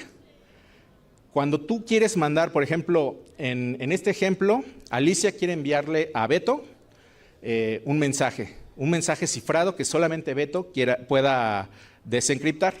Entonces, Alicia toma la llave pública de Beto y con esa llave pública al archivo que quiere enviarle le aplica un algoritmo solamente utilizando su llave pública. Entonces, esa información ya está cifrada y el único que puede desencriptarla es Beto, porque Beto tiene la llave privada que va a desbloquear ese documento. Esto nos permite comunicarnos en Internet de manera muy, muy segura. Y la mayoría de los sistemas criptográficos hoy en día utilizan este tipo de encriptación. Se utiliza un algoritmo para esconder la información y se utiliza un algoritmo diferente para revelarla. Es por eso que se llama criptografía asimétrica. Otra cosa muy importante que nos permite la criptografía asimétrica es que nos permite crear documentos a partir de las llaves públicas de un usuario. Y de las llaves privadas de un usuario. Digamos que tú tienes un documento, un mensaje o el código de un programa y tú tienes una llave privada. Con esa llave privada lo que haces es generar una firma única de ese archivo o de ese documento que solo tú puedes generar. Y lo que haces es que compartes la llave pública, compartes el archivo y compartes la firma que tú acabas de generar para que otra persona pueda aplicarle un algoritmo diferente con la llave pública a ese archivo y va a generar una firma criptográfica exactamente igual a la que yo publiqué de ese archivo originalmente. Entonces, con eso lo que logramos hacer es una validación de que el origen de ese archivo es la persona que te dice que lo hizo, porque cualquier pequeña modificación a ese archivo va a generar una firma criptográfica totalmente diferente. ¿Esto para qué nos sirve? Nos sirve cuando estamos descargando un software de Internet para verificar que los archivos no han sido modificados de ninguna manera, ¿no? Eso nos permitiría, porque cualquier mínima modificación que hagamos al archivo va a generar una firma totalmente diferente a la que yo te di. Entonces, así podemos, es una forma más o menos fácil, si es un poco técnica, el hacer este tipo de validación, pero no es como ir al código y revisar línea por línea que no haya un cambio. Entonces, en mi opinión, nuestra primera línea de defensa para tener privacidad es que nos acostumbremos a validar los programas que estamos descargando de Internet, ya sea para tu móvil, ya sea para tu PC, para asegurarnos de que el código fuente, con este tipo de tecnología, nos aseguramos de que el código fuente no fue alterado y que realmente estás corriendo la aplicación que el desarrollador o la compañía te acaba de dar, ¿no? Obviamente esto no es algo que sea como para primerizos, sino tampoco espero que ustedes vayan y le digan a su tía que empiece a validar todos sus programas, pero con el simple hecho de que sepas que esto existe, para mí ya es una revolución, ya es una anarquía, ¿no? Ya no estás dependiendo tanto del sistema. Bueno, Eric Hughes también nos dice, una cuestión privada es algo que no queremos que todo el mundo sepa. Pero una cuestión secreta es algo que no queremos que nadie sepa, ¿no? Entonces, un consejo que deberíamos de tener todos al proteger nuestras cuentas, proteger nuestra información, es crear passwords que sean seguros. O sea, no pongan el nombre de su mascota o la fecha de nacimiento. Traten de escribir passwords que sean largos, que tengan caracteres aleatorios, que tengan... bueno, en realidad debo decir que el ser humano es una fuente de aleatoriedad muy pobre.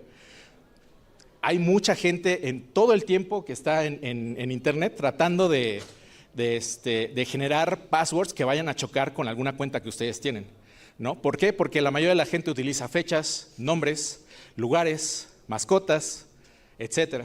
Entonces, al no ser una buena fuente de información, los hackers lo que pueden hacer es meten una cadena de datos y empiezan a correr. Bueno, mi perrito 1, 2, 3, ¿no? Mi perrito 3, 4, 5. Y así, sucesivamente, van generando claves y claves y claves hasta que alguna puede llegar a pegar, ¿no? Entonces, nuestra primera línea de defensa siempre es que utilicemos passwords que sean seguros.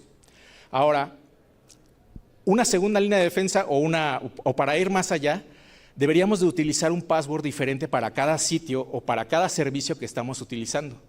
Esto es muy difícil porque si tú quieres generar un password que vaya a ser seguro, obviamente se te van a olvidar y no vas a poder acceder a los servicios. Pero para esto existen softwares que lo que te ayudan es a generar estos passwords, a guardarlos y a gestionarlos, que se llaman administradores de passwords. Ajá. Tú puedes generar un password que netamente sea aleatorio, con una cadena larguísima que nadie va a poder descifrar de una manera fácil, y lo vas a poder hacer para cualquier sitio al que tú ingreses. Obviamente, vas a tener una llave maestra con la que vas a poder acceder a ese servicio o a ese programa, y de ahí puedes accesar a todo lo demás. Yo les daría 2 recomendaciones para empezar. La primera es KeePass XC, que es un administrador de passwords local. Este no está conectado a Internet, ustedes lo tienen en su computadora o en su celular, y ahí almacenan los passwords, los gestionan, los actualizan y se actualizan, bueno, obviamente aquí como no está en línea, está solamente de manera local, no puedes tener, vas a tener que hacer una copia de los passwords cada vez que actualices uno nuevo, ¿no? Y la segunda es una opción que es de código abierto, que se llama Vault Warden, que es un fork de un software muy popular que se llama Bitwarden. La ventaja de es que tú puedes montarte un servidor en tu casa para gestionar passwords con Vault Warden. Tú lo puedes accesar desde tu celular o tú le puedes hacer una cuenta a tu tía, a tu papá, a tu primo, a tu amigo, para que ellos accesen al servidor que tú tienes en tu casa y puedan gestionar sus passwords.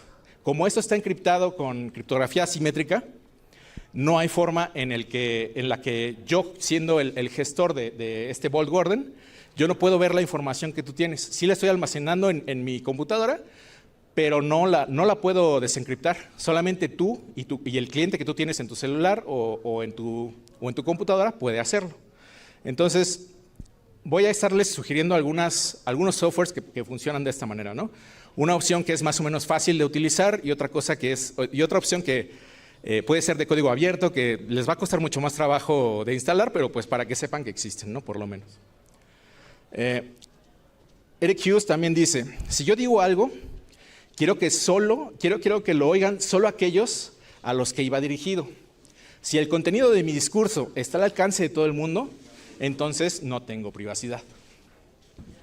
Entonces, es muy importante que dejemos de utilizar servicios como WhatsApp, como Telegram, y en lugar de ellos empecemos a utilizar otros servicios que nos den una seguridad más fuerte, como pueden ser Signal, Kit, SimpleX, también es uno que he escuchado por aquí que muchos utilizan, que son mucho mejores servicios que estar utilizando WhatsApp para comunicarnos. La información está encriptada dentro de tu cliente, dentro de tu programa del celular o de tu computadora, y llega al otro extremo encriptada para que la otra persona la pueda leer. Obviamente estás dependiendo de un servicio de terceros, pero ese servicio de terceros no puede leer lo que tú estás enviando, ¿no? Entonces eso es importantísimo para la privacidad. Yo sé que la mayoría de la gente quiere utilizar WhatsApp porque conoce a mucha gente que utiliza WhatsApp, ¿no? pero hay que tomar en cuenta que este tipo de sistemas solamente van a llegar al público mientras más gente lo utilice. Entonces, obviamente, entre más gente sepa que existen y cómo funcionan, pues va a haber más gente que los utilice, ¿no? Y los segundos son servicios de la nube. Nextcloud es un servicio de almacenamiento de información donde tú te puedes montar un servidor en tu computadora y puedes accesar la información de la nube desde tu celular, desde otra computadora, se la puedes compartir a un amigo, pero ya no estás dependiendo de servicios como Google Drive o Dropbox o el que ustedes utilizan, o iCloud, ¿no? Tú estás gestionando y eres el poseedor de la información dentro de un servidor. Obviamente aquí necesitas, de nuevo, una curva de aprendizaje porque ahí vas a tener que ver la documentación, instalarte las cosas, pero si no quieres hacer eso, existe Cryptomator. Cryptomator es un sistema donde tú puedes encriptar archivos. Es un programa para, si vas a subir una imagen, un PDF o lo que sea, tú lo corres por Cryptomator, lo encripta, lo oculta la información, lo subes a la nube de Drive o de Dropbox o donde tú quieras, pero nadie va a poder leerlo más que tú, ¿no? Es una alternativa un poco más fácil de uso, pero ambos sistemas existen, ¿no? El uso de VPNs. Una VPN básicamente es utilizar el servidor de otra persona para acceder a Internet. Ese servidor de otra persona está localizado en una ubicación geográfica diferente, con una IP diferente, y todo el tráfico está haciendo, que todas las peticiones que hagas tú de páginas web, está pasando a través de ese servidor al que tú conectas. Entonces nadie puede ver que tú realmente estás tratando de acceder desde México, sino van a ver la IP que está en Canadá o que está en Estados Unidos, del proveedor de servicio de VPN que te está dando el acceso, ¿no? Esto es muy importante porque también hay que tomar en cuenta que los proveedores de ISP, como, no sé, Infinitum, Telefónica Móviles, el que ustedes quieran, ellos pueden ver el tráfico que tú estás mandando en Internet y pueden saber la ubicación aproximada de dónde estás. Con una VPN eso ya no es tan factible. Bueno, sobre VPNs, yo recomendaría tal vez NordVPN porque tiene un plan gratis, ahí lo pueden testear un poco y después ya decidir si lo utilizan para todos sus dispositivos o mudarse a otro que les sea más confiable, ¿no? Pero de los que yo conozco, NordVPN es el único que da un plan gratuito, entonces ahí tienes una ganancia, ¿no? Por lo menos para probar. El siguiente punto del que quiero hablarles, hubo un taller hace ratito sobre, espérame, preguntas al final, Fernando, aguántame, porque son muchos slides y me quiero apurar. Este slide solamente es para ejemplificar un poquito cómo funciona Tor. Hace rato hubo un taller al respecto y se dio como mucho más en detalle. Aquí solamente voy a rascar la superficie. Básicamente, utilizando la criptografía asimétrica, servidores de Tor, o más bien nodos de Tor, pueden publicar sus llaves públicas en una lista en Internet. Entonces, mi cliente de Tor lo que va a hacer es descargar 3 claves públicas de los nodos de nodos de Tor para correrles la encriptación. Entonces, yo quiero enviar un mensaje para acceder a una página web. Entonces, tomo una llave pública de uno de los nodos, le aplico criptografía para ocultarla, le aplico una segunda llave para encapsular de nuevo esa información y una tercera llave. Las llaves las escogí de manera aleatoria, no las escogí pensando, y quiero la 1, la 2 y la 3. No, de manera aleatoria escoges las llaves y a esto se le llama protocolo cebolla, porque tus datos están encapsulados 3 veces como si fueran capas, por eso se le llama protocolo cebolla o onion. Y lo que se hace es que el mensaje se propaga por la red de Tor. Se propaga hacia todo el mundo y cada uno empieza a testear si su llave privada puede desbloquear esa información que yo estoy enviando. Se le aplica N cantidad de veces por la red hasta que encuentra cada uno de los nodos que tienen la llave privada que desbloquea esa información. Si no la encuentran, entonces siguen propagándola por la red hasta que sea desbloqueada uno de los nodos, el último que desbloquee esa información, es el que puede accesar a la URL o a los datos que tú estás solicitando en Internet y después ya te los puede reenviar. Pero solamente el último sabe cuál es la información que está solicitando. Entonces, esto ofusca las transmisiones por Internet y hace que no sea tan fácil que un atacante pueda ver qué sitios estás accesando o qué actividades tuviste ahí. Para utilizar Tor, existe el navegador Tor. El navegador Tor es precisamente para accesar páginas web, etc. Es lo más recomendable para accesarlo. Y para el móvil existe Orbot. Orbot existe como un servicio para tu celular, para que tú puedas transferir la información de aplicaciones que tienes dentro de tu celular a través de la red de Tor, que nativamente no lo tienen. Por ejemplo, Facebook, WhatsApp, etc. Puedes utilizar Orbot para rutear la información por esa red. Ya para terminar, estos son solo algunos ejemplos de cómo funciona o cómo puedes incrementar la privacidad dentro de tu celular, dentro de tu computadora. Hay muchos ejemplos más. Por ejemplo, está el caso de Graphene OS. Graphene OS, de hecho, iba a haber una plática hace rato de Graphene OS, creo que ya se canceló. Pero básicamente Graphene OS es un sistema para tu celular que es muy seguro, está enfocado en privacidad. Lo único malo es que solamente lo puedes utilizar en dispositivos Pixel. Y se preguntarán a lo mejor por qué dispositivos Pixel y no otros. Porque está probado que los dispositivos Pixel están construidos de una mejor manera para la privacidad, ¿no? Más que cualquier otro de Android. Entonces, esa es una opción. Si quieren irse todavía más allá, hay un proyecto que se llama Start9, donde están haciendo mini computadoras, mini PCs, donde tú te puedes montar un servidor con prácticamente todas las aplicaciones que les acabo de mencionar, y tú te convertirías en un hub para tu familia o para tus amigos de estos servicios. Entonces, tú tendrías un servidor de manejador de contraseñas o de nube personal o inclusive de servicios de streaming, porque puedes montar también servicios de streaming si bajas piratería. Bueno, no les voy a decir cómo bajen piratería, pero se puede hacer, ¿no? Entonces, la privacidad depende de qué tanto te quieras meter tú a ello, ¿no? Los ejemplos que les he dado aquí solamente son aplicaciones que son muy fáciles de usar. Hay muchas más. Les estoy dejando aquí en este QR una página con todos los recursos, todos los artículos de los que les acabo de hablar, porque muchas veces en estas conferencias esta información se pierde, pero si ustedes escanean este QR van a poder ver la página donde yo les pongo todos los recursos de los que acabo de hablar, las herramientas y algunos ejemplos, por ejemplo, incluso de cómo validar que su información está asegurada en su dispositivo móvil o en su teléfono, o cómo validar las firmas criptográficas de algún programa, ¿no? Entonces, se los dejo ahí para que si alguien está interesado puede visitar esa página y puede ver esos recursos, ¿no? Y pues, eso era lo último. Fernando, ¿querías hacer una pregunta? No, ¿se acuerdas que estabas mencionando varios VPNs?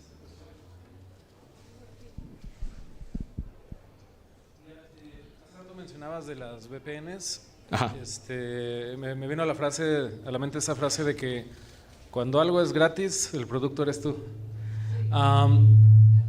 ¿Hay alguna forma, alguna lista por ejemplo, de soluciones de VPN que hayan tenido como incidentes así de que hayan colaborado con algún gobierno?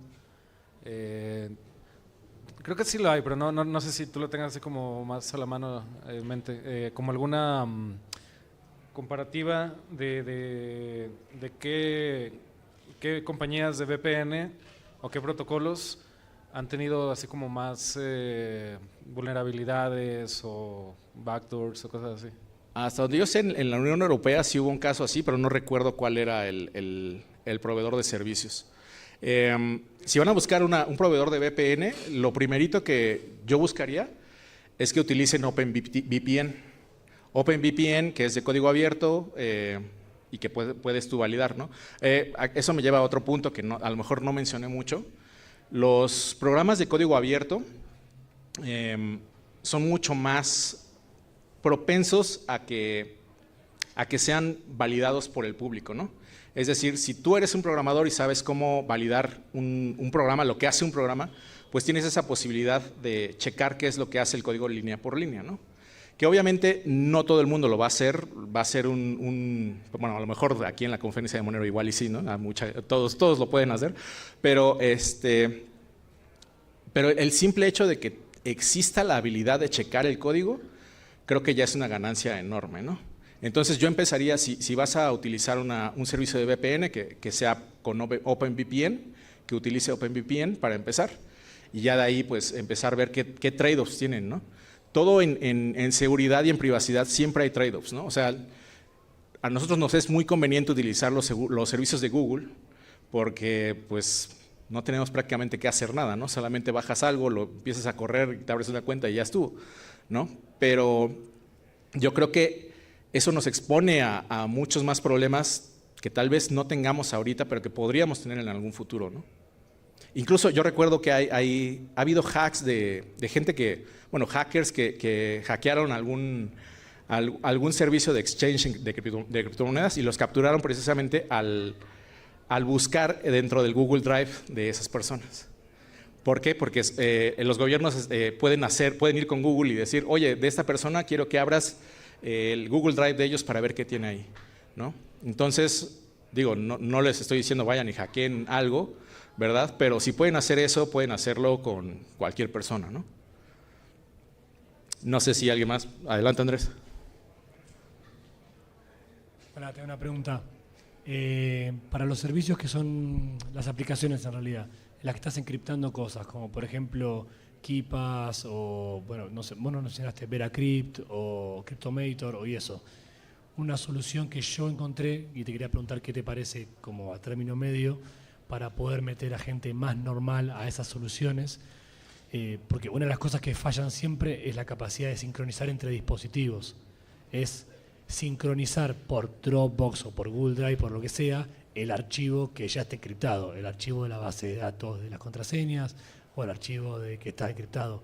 ¿Eso es una solución como posible para que ellos tengan ese acceso en varios lados o también lo pone en riesgo? ¿O también la pueden qué? O también la está poniendo en riesgo por ponerlo en un servicio no protegido. Pues mira, como les decía, está el caso de esta aplicación de Cryptomator, donde ya tú subes la información encriptada. O sea, si Google Drive, si Google o Dropbox o el que sea quiere tratar de ver lo que tú pusiste ahí, no van a poder. Porque tú ya le aplicaste un algoritmo de encriptación que tú solamente vas a poder desencriptar. Y lo padre de Cryptomator es que también le puedes compartir esa información a alguien más y le compartes el acceso para que pueda verla, ¿no? Claro, yo lo que veo era eso, es que si una solución intermedia puede ser usar programas de encriptación fuertes, pero después usar canales cómodos no encriptados con las cosas. Exactamente, para eso es Cryptomator. Sí. Muchas gracias, Andrés. Adelante. Una pregunta sencilla. ¿Qué aplicación se puede usar en lugar de KeepNote de Google? ¿KeepNote? Keep. O sea, puedes anotar lo que gustes ahí. Ah, ok. Esta que les decía de Bitwarden, bueno, Bitwarden es la versión de paga, digamos. Bitwarden es la versión gratis de código abierto. Ahí no nada más puedes gestionar passwords, también puedes escribir notas, guardar información de tarjetas de crédito, inclusive, ¿cómo se llaman? Códigos de doble factor de autenticación, también se pueden guardar ahí. Es muy interesante porque las notas también las puedes guardar ahí y ya están encriptadas, o sea, no hay nadie más que lo pueda ver más que aquella persona que generó la llave, que en este caso serías tú. Obviamente aquí te estoy diciendo un servicio que no, o sea, está la nota como tal, pero no tiene ningún formato, o sea, no te pone ni comillas, ni le puedes agregar ahí imágenes o cosas así, ¿no? Esa también sería una desventaja. Pero una nota como tal, por ejemplo, para guardar tus llaves privadas de algún wallet o lo que sea, la puedes hacer de esa manera. ¿También se pueden incluir fotografías? Sí. Bueno, ahí yo te recomendaría que más bien utilices el de Nextcloud. Nextcloud, que ya es un servicio que tú te instalas en tu computadora Es de código abierto también. Y haz de cuenta que tú es como si fuera tu nube personal. Ahí ya puedes subir películas, fotos, documentos de PDF, de Word, de lo que tú quieras, y ya suben encriptados y están dentro de tu nube personal. No están dentro de la de iCloud ni de... Obviamente ahí tendrías que tener un servidor que está conectado 7x24 si es que eso es lo que estás buscando, ¿no? Pero en realidad se puede hacer con equipos que son muy, muy pequeñitos y un disco duro que tengas ahí de 1 terabyte o 2 terabytes, depende de qué tamaño necesitas tu nube personal. ¿Este es de paga? No, Nextcloud no. Pero tiene el trade-off que pues te lo tienes que instalar tú, tienes que aprender a instalarlo dentro de tu máquina. Okay. Pero como te decía, o sea, la ventaja es que si lo haces, tú puedes compartir ese servicio con tu familia y ya no dependen de servicios de terceros. Ok, muchas gracias. ¿De qué? Ese no lo he utilizado, fíjate. Bueno, lo bajé como para probarlo y sí se me hizo un poquito como que tenía una curva de aprendizaje, se me hizo como más de uso como para pymes, como para empresas pequeñas. Pero igual es una adopción así, es igual gratis. Sí, la verdad es que la curva de aprendizaje siempre va a ser un problema. Por eso también les mencionaba los servicios de Start9. Start9 es un sistema operativo que tú te instalas en una Raspberry Pi o en una mini PC, en una computadora viejita que tú tengas o en una máquina virtual si es que eres más nerd, y te montas un servidor que tiene todos estos servicios gestionados desde tu computadora, ¿no? Desde tu servidor como tal. Lo padre de esto es que Start9 está pensado como para ser de muy fácil uso. O sea, nada más son algunos clics para configurar las aplicaciones y se acabó. Y lo más padre de eso es que todo corre a través de la red de Tor. Entonces lo puedes accesar desde tu celular o desde una computadora personal y está todo encriptado y no tiene que pasar por la red pública. Y lo puedes accesar desde cualquier lado. No sé si alguien más tenga alguna pregunta, comentario, ¿no? Gracias.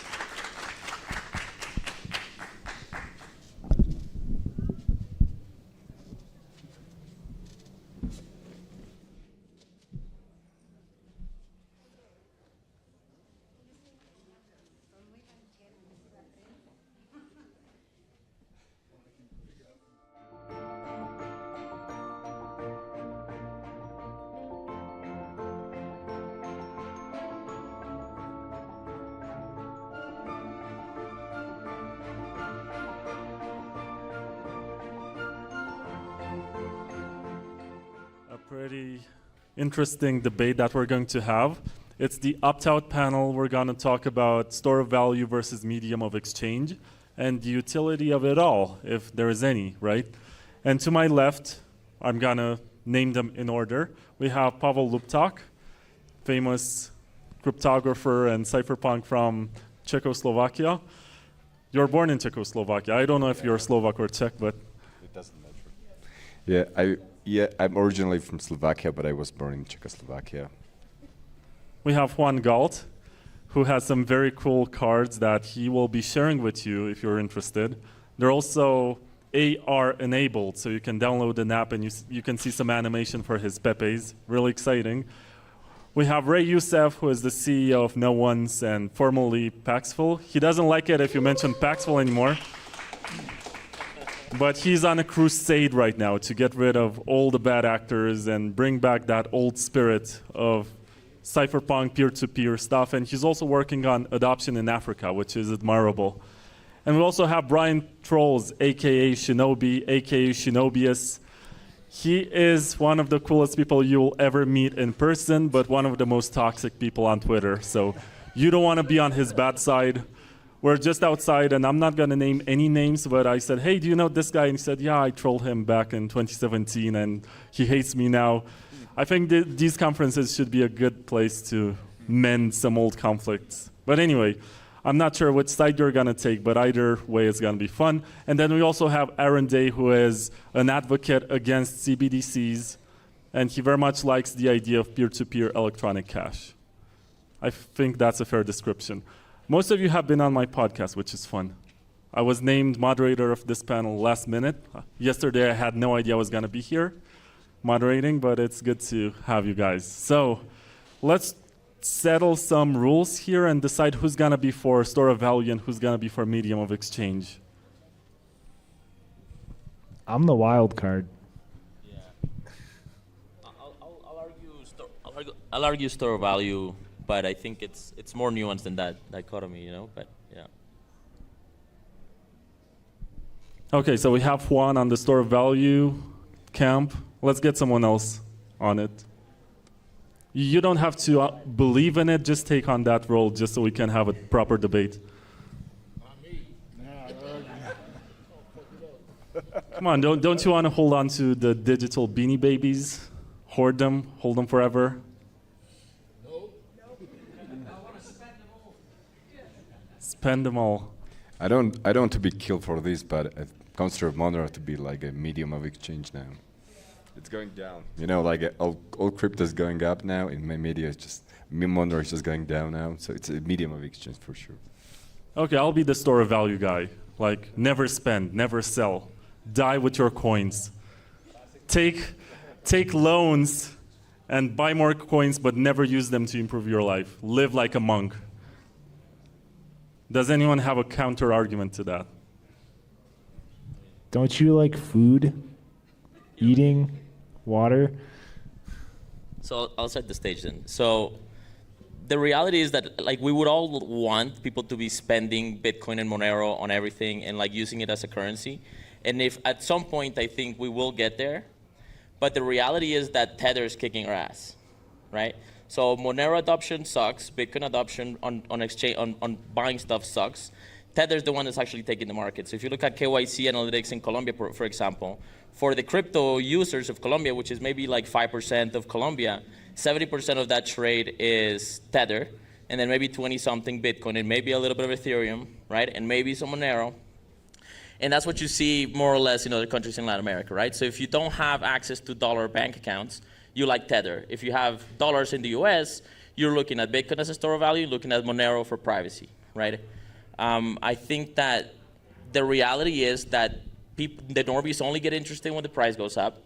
No normies have come up to me in the past 3 years until like this week. I'm getting fucking swarmed, right? And that's because the price goes up. That's what gets them in. They're greedy. They want number go up, right? And the money is in Wall Street. That's where the money is. So if you want that money to come to your coin, you have to get into Wall Street. You have to blow past the walled gardens to get the money. And so that's kind of part of the dilemma that I think we're trapped in. Well, I mean, it's a yin and a yang. Like, nobody's going to accept something as a medium of exchange if it can't also, to some degree, store value. And like how large of a population something can service as a medium of exchange is directly related to how large of a population it can service as a store of value. You know, like I'm sure, despite being a Monero conference, a lot of people here have Bitcoin. I want to see that become a dominant currency in the world. Well, how is that going to happen if, say, the entirety of the circulating Bitcoin supply was only worth $100 million? Like, that's not enough value to be a dominant currency exchanged all over the world. Like, there is way more than $100 million worth of shit being sold and traded in the world. And so for it to function as a means of exchange at a global scale, it needs to also hold and store value at that similar scale. Like, it's the yin and the yang. You can't have one without the other. I mean, I think there's an opportunity to create a privacy coin that's actually backed by gold. And something like that would actually be a solution that would solve a lot of the problems that we're all facing right now, because merchants are hesitant to take cryptocurrency because of the volatility of the price, but they also know that the dollar's collapsing. And they also, well, some of them know that CBDCs are a big threat. So if you could combine the best elements of store of value with also the privacy and the ability to easily transact using crypto, that might be the right path forward. I've had this conversation about tokenizing gold for many years with people who attempted. And the issue is that gold is a real world asset that requires maintenance costs, and you need to pay men with guns to defend it, and you need to pay storage for it, and you can't possibly sell a token for a price and expect that price of the token to cover for future expenses. And that's the biggest issue when you attempt to create a coin that's backed by gold. And it's centralized, of course. Like you can manage Galt only in a centralized way. Well, I mean, that would just essentially come down to demurrage. Like, everybody's tokens would essentially have to, like, bleed, like, some percentage of value as they're transacted around to account for, like, those physical gold costs. Like, I'm not sure who here is familiar with The Sovereign Individual, written in the 90s by Rees-Mogg, and I'm not even going to try to fill in the blank in my brain. But like, they very much predicted a lot of the digitalization of the economy and the effect that that would have on politics, like a decade before Bitcoin was even an idea in Satoshi's mind. And that was exactly what they thought like the digitalization of money would be in a way that went beyond bank account balances, like tokenized gold. And different jurisdictions actually, you know, holding that in a reserve somewhere and issuing something like a Xiaomi eCash note backed by it. Like that was kind of the original conception of a digital cash that would not just be an extension of private bank money. Thank you. So let me just ground things for everybody. This is not a binary debate. It is not. Let's think about this in the best possible way, the most constructive and generative way, which is as entrepreneurs. And entrepreneurs look for problems. And you look for problems everywhere. And as you look for problems and you find them amongst people, you start to make groupings of people. All of them have different profiles, different problems. So let's look at it like this. We've got, you know, how many unbanked and underbanked people in the world? 4 billion, possibly more. Honestly, you could say it's possibly the entirety of the world is unbanked and underbanked, but let's just talk about the global south, places like Africa, places like Latin America. There's even 40 million unbanked people in America. And guess what? They don't want to be banked. They don't want to. They're happy with the cash economy. That's a user base. So a lot of those people, guess what? They don't really care about privacy. I played a role in getting crypto to Africa and the global south, and I can tell you, Africans, they're just so happy to be part of any financial system, they'll gladly give you whatever ID they have. They will, so they don't care too much about privacy for now. That's the truth. Okay, let's accept that. What is the other? Are there other groupings? Absolutely. There's the overbanked. How many people here have gotten that message from your bank? Where did this money come from? Why do you need this money? Why are you withdrawing this $4,000, Grandma? Or if you're running a business, hey, $50,000 for caviar. Are you sure that's not money laundering?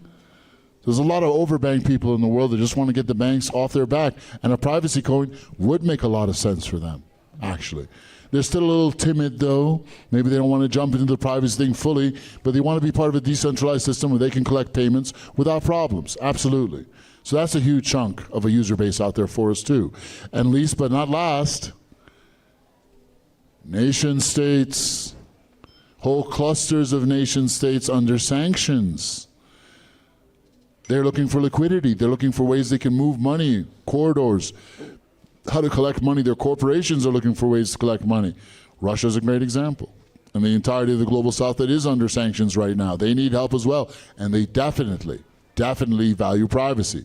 For them, it's not about store of value. It's about a medium of exchange. They want to jump across those borders, and when they get that crypto, they'll probably turn it into local money. The Russians will turn it into rubles, the Iranians will turn it into reals, whoever will turn it into whatever. They just want it to jump across borders. That is their use case. So if you're looking at volume, well, there's a whole spectrum of volume out there, but as entrepreneurs, we should think about it like that. That's the best way to think about this. It is non-binary. It's about the people that we're helping and going after each addressable market in the most sustainable and accessible way. And yes, we're going to have to be creative, which is why we have all these brilliant renegade minds on this stage. There are also nuances to this conversation because you can hold your coins in custody or you can hold them in your own wallet. I think Michael Saylor and all of these guys buying ETFs, they don't care about self-custody. and they resort to these services which provide to them custody, and they also make it somewhat normal. They tell people, you know, you shouldn't care about this. What are you, some sort of paranoid crypto anarchist? And in terms of spending, you can also spend directly to someone who understands the value proposition of the coin and is going to increase the economy. Or else you can spend to a service like BitPay, which basically just buys the coins from you and sends fiat money into the bank account of the merchant. So you can have it both ways. I'm not sure how it works outside of here, where you can spend your Monero to buy stuff like drinks and food and jewelry and magic mushrooms and whatever they're selling. But yeah, it's a debate to be had. Like, what kind of adoption are you creating if you're spending somewhere and they're not really increasing the demand of the currency? They're exchanging it instantly without even their knowledge for fiat currency. Yeah, I think it's also important to understand that most of the world thinks in dollars. Most of the debt in the world is denominated in dollars. The dollar is how people do money math. Obviously, it has the deepest markets, the deepest bond markets. That might be changing, right? But I've been hearing that the dollar is going to collapse for 15 years. And the people that I learned from about this stuff, we're hearing it for another 15 years. So I think we could see another 15 years of dollar dominance, even if it slows, right? There might be a political upswing, right? We're definitely entering like a bipolar sort of world of sorts, right? So I do think it's sort of multipolar, right? So it's sort of, yeah. So I think there is sort of like an argument that it's fading, but like we might still have another 20 years of dollar dominance. And Latin America loves the dollar. I mean, they want it, you know? I think now it's a completely new situation because last 50 years, dollar didn't have real competitor, real competition, and now it has. So the things can be pretty different, I think. Well, all fiat currencies collapse. Every fiat currency in human history has collapsed. The average fiat currency lasts 27 years. Even though the dollar is the global reserve currency, the 5 previous global reserve currencies only lasted 84 years each. So inevitably, the dollar is going to collapse. And the typical cycle is we go from one fiat currency to another. Maybe if we look at the fact that fiat currencies always fail, maybe we should try a different model. Maybe we should start focusing on separating money and state once and for all. But on top of that, from my perspective, and this is, you know, call me nuts, because, you know, I got out of my 6,000 square foot house, dumped everything that I had, and moved into crypto and gold specifically for the moral reason that I don't want to support murdering people all over the world and extorting people all over the world. And that's what you're doing. When you're participating using the dollar or fiat currency, you're supporting these things. So where you place your attention is where you place your energy. Get out of fiat.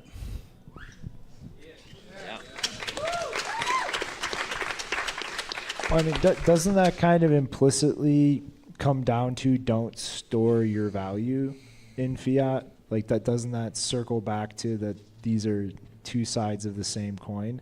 Like, your actions and removing yourself from that system isn't so much necessarily, I'm not going to use this as a means of exchange to buy or sell things, but I'm not going to store my wealth in this. Like, I'm not going to give that ultimate demand to keep the overall system functioning, which isn't just using it. Like, you can't avoid times in your life where you're going to have to touch it for a means of exchange purpose, but you're opting out of using it as that store of value function, which is ultimately like what we hope will lead to the collapse of the means of exchange function.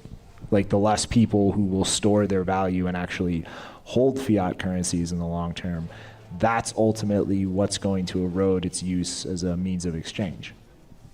I don't want to use it as a store of value or a means of exchange, but if I have to use it as a means of exchange, medium of exchange, I will, but I try to, as much as possible, do peer-to-peer transactions. But again, we can't wait. If everybody just stood up and said, I'm going to stop using a bank account, we could shut this whole thing down in a week.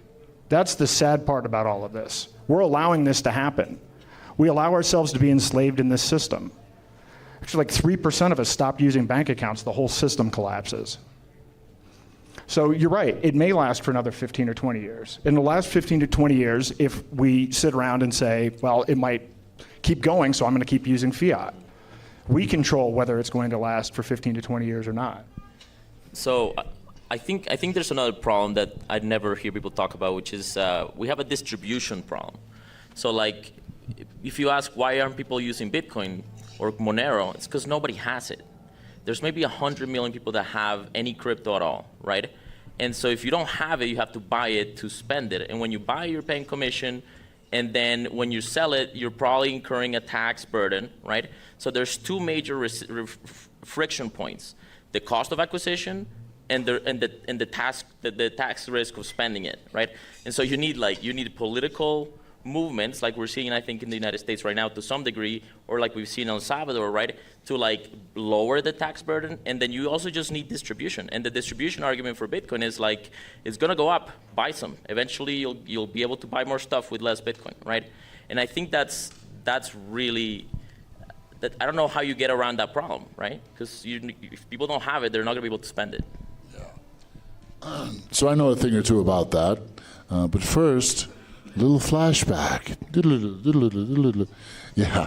So it's been 60 years since Bretton Woods, right? We went from Pax Britannica to Pax Americana. And we are still in that phase right now. It's dying, but there's a new age coming. We all know what it is. It's Pax Judaica coming out into the open. But guess what? In this very tumultuous phase, there is a birth of a new world. And we can form that world. We can architect that world. But we have to solve some core problems, like educating people, giving them ease of access, accessibility, holding their hand into this scary new world, right? Because it's pretty scary. You can't trust your banks anymore. Who are you going to trust? Oh, my money's now a password on my mobile phone. No recourse. We have to hold their hands there. So the past 10 years, I've been building peer-to-peer marketplaces around the world. The challenge was, of course, how do we get cryptocurrency into these economies like Africa, where it's so hard to get money out of these economies? It's literally impossible. In some places like Ethiopia, it's illegal, right? So I was actually kind of broke at the time while I was, freshly unhomeless. And I was thinking, how am I going to get Bitcoin into Nigeria? Because the Nigerians are amazing business people. They'll have the most vigor, and from there, if we can get Bitcoins into Nigeria, we can get into the rest of Western Africa. And there's Nigerians everywhere on the planet. So let me just stake my claim here, right? And I did that. I made that decision consciously because I went over there and I talked to them. I was like, wow, these guys have 3 to 5% inflation a day. That's what the inflation rate is in Nigeria right now. Can you imagine 3 to 5% inflation a day? Yes. One of the most corrupt governments in the world. People there are very smart.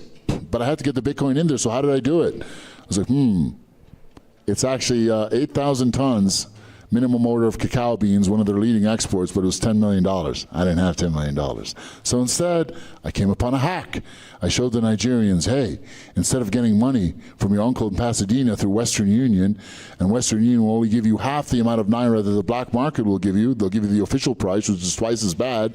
Just go to the drug, ask your uncle in Pasadena to buy you a gift card in the drugstore, scratch off the back, send it to you, and you can sell it to this guy in China and get your Bitcoin. And even if you're giving them 50% off, you're still getting as much Naira as you would have gotten through Western Union, and guess what?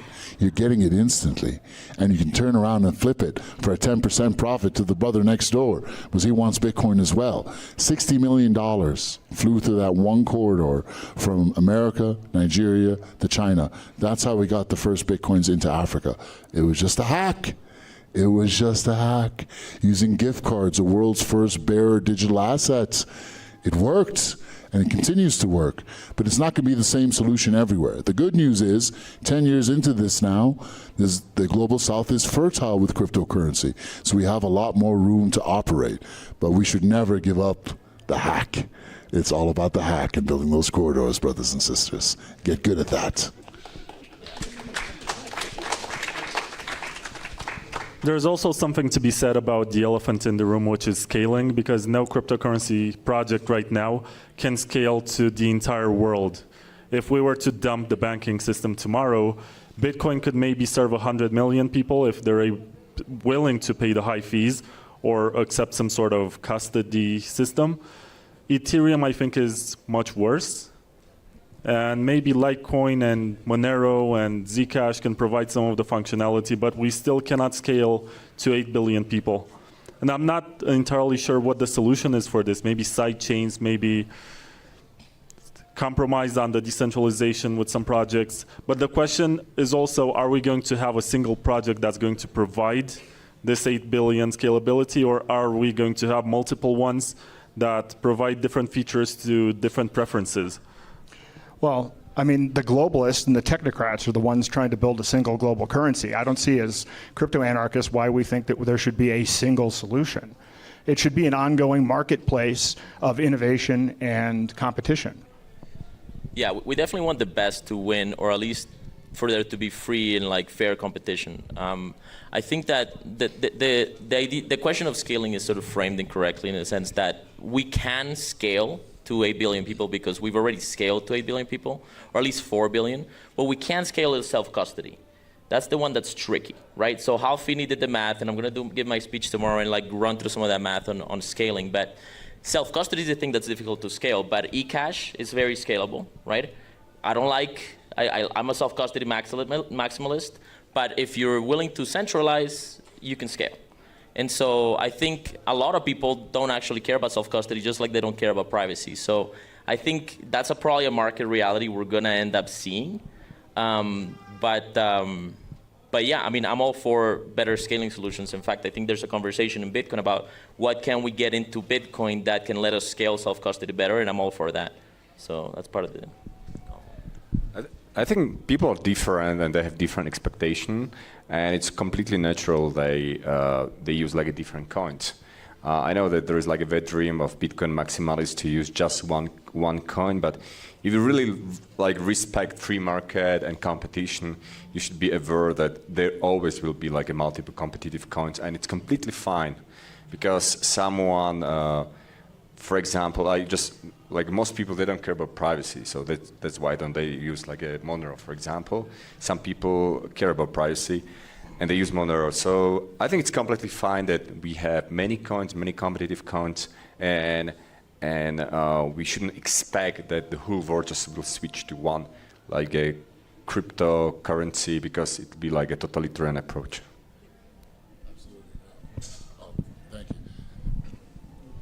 Yes, I second Pavel's idea. You know, for the longest time, for 7 years, I was a Bitcoin maxi, you know, and I just recently left the cult. Thank you so much for your condolences. Thank you. Oh, you. Come back, Ray.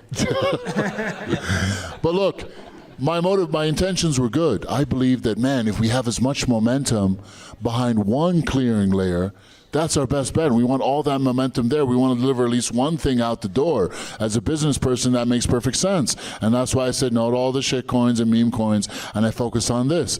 I also wanted to protect the people of the Global South from all these altcoin scams, right? But guess what? Yeah, my heart was broken about Bitcoin, but this is not about me. The Global South has grown up. People are a lot smarter right now. There's many other options out there. We're entering a multipolar world. Of course, there are going to be multiple currencies, just like there's multiple social media applications and communities and financial applications. It's okay. It really is okay. We have to embrace this. This is the world that we're in. It's not about the best one winning. It's about, you know, product market fit. And there's a lot of different people out there in a lot of different communities. Let the pre-market be at play. Now, that being said, we should always strive for momentum everywhere we go. That's my piece there. I mean, I think the reality is, like, store of value, as far as like the yin to the yang of this equation, it's a monster. It's a black hole. Like, once something really starts tearing out ahead, it's going to keep sucking more and more of everyone in. And you can see that right now in the current market dynamic playing out. Like, Bitcoin it just tore out of nowhere.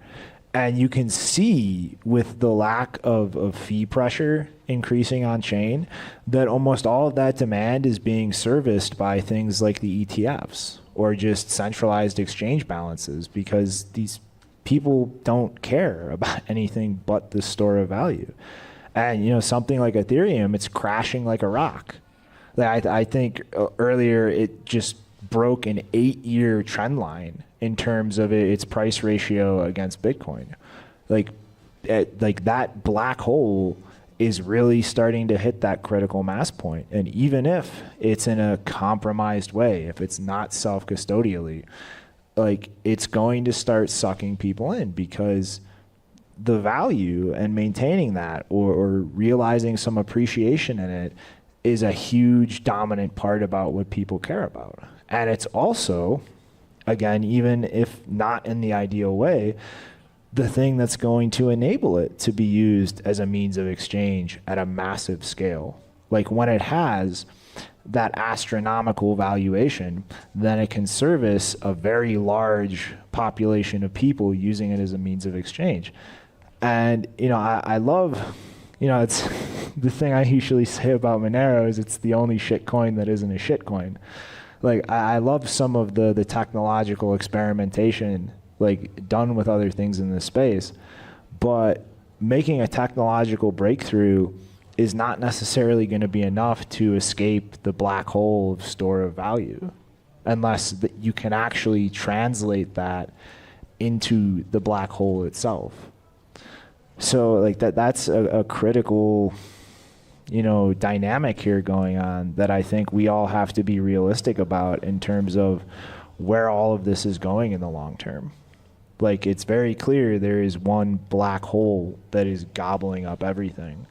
And while there might be, you know, places outside of its reach for a while that some utility can be provided in, that some value can be created for, eventually that black hole is going to grow and it's going to come for it. So, like, what are we going to do about that in the long term? Yeah, I also want to bring this back to the original topic, which is holding versus spending. And there is a psyop right now in the Bitcoin community, the Bitcoin maximalist, the most toxic of circles. They say you should hold your Bitcoin and spend Tether, because Tether, you know, Bitfinex is financing a lot of the Bitcoin development right now, and it seems like Tether has become fine, and Blockstream is now financed by Tether mostly, and they're trying to add USDT to their sidechain. But there is also from the Monero camp this idea that you should save in Bitcoin and spend with Monero, which is also partially wrong because you should have some privacy for your savings too, right? Well, I mean, it's, again, like, you know, how do we bring that privacy to the big thing that's eating everything else? Like, I would much prefer, if we're going to wind up in a world like that, then people would save in Bitcoin and spend in Monero than something like Tether. It's just a perpetuation of the treasury system and propping up of the American empire to use Tether in that role. But, like, ultimately, the way I look at it is outside of very narrow, like, niche examples, like people like Roger Ver would bring up as a counter argument, like prison and cigarettes. Like, aside from those tiny, irrelevant microcosms, there's no such thing as a black market money. Like, show me the example in history at a scale beyond that little toy environment that isn't meaningfully economically relevant, where there has been a unique money just for the black market. Like, that's not a thing. People use money, like whatever the actual valuable demanded money is in the black market, and they figure out how to make it work. Yeah. So let's go back to the core issue, right? What is the biggest problem in the world? The biggest problem in the world is money does not flow around. It doesn't move, right? For two reasons. One is what I call economic apartheid, this policy of, you know, disabling cross-border transactions through banking, through mobile wallets, through whatever, even cryptocurrency exchanges that the central bankers of the world are constantly working day and night to keep in place. And no place has suffered more from that than the global South in Africa. But guess what the other big part of this problem is? All these rich people that are sitting on their stockpiles of billions and billions that are just sitting on it. They're hoarding it. They're hodling it. They're hodling all that fiat. Imagine if they would take that money and say, you know what? I'm going to build some factories. I'm going to, put it into circulation so that jobs are created. then even this horrible system that we have now would actually work a lot better. That's the truth. If all of these rich people would put all their money into play, this economy would improve. It would blow up. That's the truth. Why aren't they doing that? Because this whole system is jiggered on them holding on to that money. That's the truth. So we need that money to flow. It's all about making that money flow and putting it into action. A store of value is great, but let's be honest, man. There's a lot of psyops in Bitcoin. Bitcoin hit a store of value after Pizza Day. When Bitcoin was worth $1, it hit a store of value. Are we going to wait until it's $1 million to be satisfied with it as a store of value and then we can spend it? No, that's a psyop. Money must flow. That is the biggest problem in the world. It is not flowing because of an intentional matrix to keep the money from flowing across borders. And this mind virus that keeps all these rich people sitting on billions and billions of dollars. I don't like Bitcoin as a store of value or a medium of exchange for a very similar reason that I don't like fiat currency. It's a 7 transaction per second, trackable, hijacked cryptocurrency. And now, if you look at it, what do we have now? We have the United States government that owns 200,000 Bitcoin. How did they get the 200,000 Bitcoin? Did they mine it? Seizure, civil asset forfeiture, theft. Okay, and so now it's trackable. Now, everybody that's buying these ETFs, read the ETF. If you thought confiscating gold was easy for FDR, read the fine print in the ETF. So for the same reason, I wouldn't, yes, a lot of people are buying Bitcoin, and the truth is people have no idea what they're buying. I've been across the country talking about cryptocurrency and CBDCs. More people have heard of Sam Bankman-Fried than Satoshi Nakamoto. The people that are buying this shit have no idea what they're buying. They're buying it because they see Michael Saylor on TV saying all the insane stuff that he's saying. So to me, yeah, it may continue to go up, but I'm not going to invest in it for the same reason I'm not going to invest in fiat, because it's actually, the energy is going in the wrong place.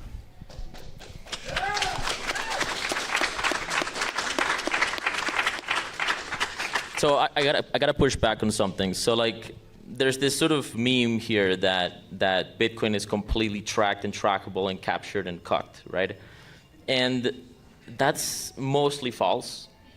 There's definitely money and a lot of money in the ETFs, but like, I'm from Latin America. I live in Latin America. It's trivial to go flip it for cash, no questions asked, no ID. I'm not, you know what I mean? Like, there's 50 different ways to hide from the surveillance grid from the Leviathan. If you just learn a little bit, if you give a shit. Most people don't care, right? Now, the other thing is, that money that's, as the Wall Street money, as the ETF money goes into Bitcoin, people that have Bitcoin outside of the system benefit from that. So that money is being transferred out of the pockets of the whales, right? And obviously, the dollar is melting, right? And so they need a place to put it, right? So I think that there's different. I think we all want the same thing. I think there's different strategies to go about it. And again, like, if you don't get to the money, you're not gonna win. You know what I mean? Like, you got to play the game to some degree. But I think largely Bitcoin is trackable. I mean, ask Ian Freeman, ask Ross Ulbricht, ask Roger Ver. I mean, you need to have 150 IQ and 20 years of programming experience in order to keep money private, it's not good money. If you're big enough, anybody can get you, right? Like, if you got the Chinese government and the US government trying to find you, it doesn't matter how good you are, right? On the narrow.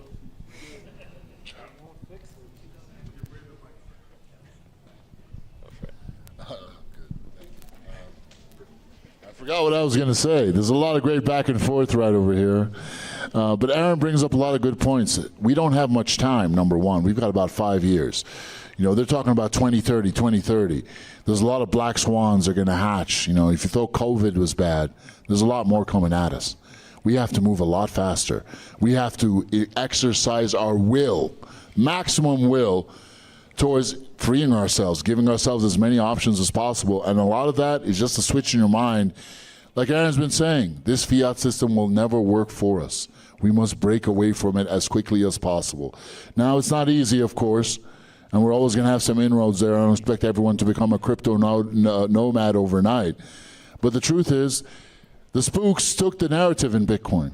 And once you take the narrative, everything else follows. We're going to lose that 21 million cap. We're going to lose a lot. Money can buy a lot in this world. That is the truth. With enough political pressure, all of it is gone. And they have already won that battle. You want to try to take that back? Well, I think our time is better spent elsewhere, like growing this. Monero is the evolution of Bitcoin. It must be private because, think about it, a ledger, whether it's centralized or decentralized, if it's an open circulatory system in real time of all the world's transactions, isn't that kind of a central banker's wet dream? Isn't that kind of a CBDC already? Man, it's not about conspiracy theory here. They work in minimum 20-year timelines, and they've been thinking through this thing. We're 15 years into this, but keep all the options open. But no matter what they do, let's not be concerned about what they do.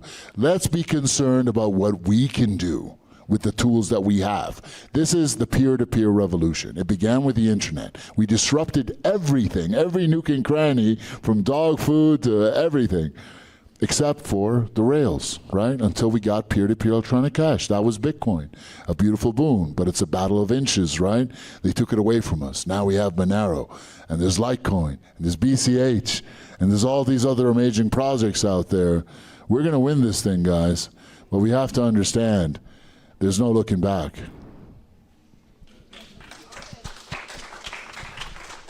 Well, I mean, like Ray, this is the black hole. Like, none of these things can actually provide a way out of those types of threats, of the legacy system looming over everything, if you have something else soaking in all the value. Like, you can make 100 different perfectly engineered, like expressive, private, like scalable systems in this space. But if none of them attract liquidity, if none of them grow in valuation to the point where they can actually support a sizable enough economy to let people opt out of the legacy system, they're not an answer. And it's like, this is a cold, hard reality that we all need to come to terms with. Like, we are trying to replace money. For that to be replaced, it needs to be valued enough to actually replace the existing money in the global economy. Like, if it can't do that, if it's not valuable enough to do that, then it's not an answer. And I would much rather, as shitty as it sounds, accept a subpar answer or a solution that actually is fulfilling that criteria than endlessly chasing something that will never attain that place. Like, it's the reality. Like, would you rather deal with a subpar outcome where there's still a chance, there's still a foundation to try to build on in some way, or endlessly chase a futile pipe dream that's never going to pan out? Like, what's more productive in the end? I'd say put 100% of your attention in the thing that you want to see in the world, not living in a hedged scenario. Yeah. That's a fine point, Ray, there. But let's accept the reality. These central bankers control the Forex markets. They have been artificially suppressing the price of gold and silver for what? The past 40, 50 years, but just a few paper shorts on the Forexes that they control. And by the same token, by that same sword, they can turn to any leader of any global South nation, like Egypt, for example. Hey, you don't want to accept all those refugees from Palestine into Sinai? Well, guess what? You're going to get a whole lot poorer by tomorrow morning.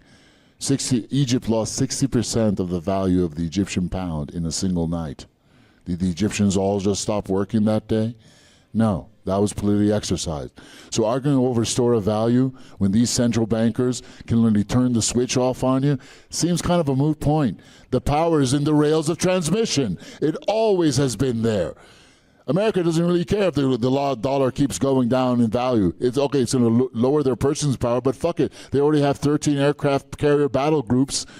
We're in the end game right now. It is all about the rails of transmission. That is their true power. That is what we must replace.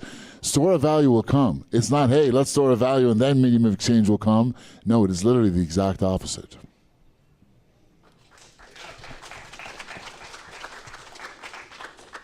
I would like to react to what you said, that like Bitcoin works just well in South Latin American countries or African countries.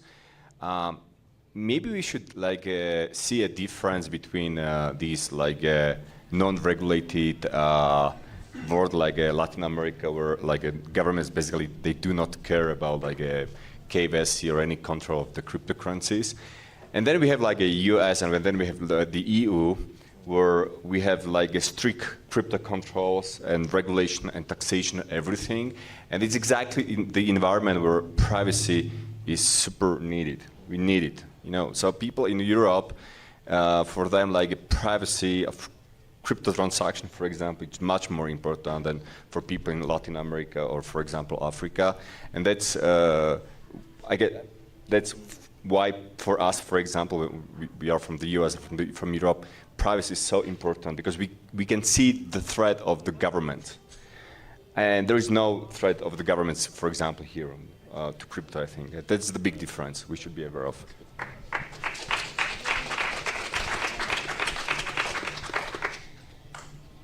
There's also this narrative that everything that we have and is slightly compliant is just a Trojan horse to get us into the mainstream system, and then we can control it from within. Do you think that's realistic or feasible, that Bitcoin is going to penetrate Wall Street and then penetrate really Wall Street in a way that actually changes the world, and we're going to end wars, and we're going to get the world on a Bitcoin standard with limited supply money, and we're not going to be able to wage wars anymore without the consent of the hodlers, and they're going to be the ones in charge of the government?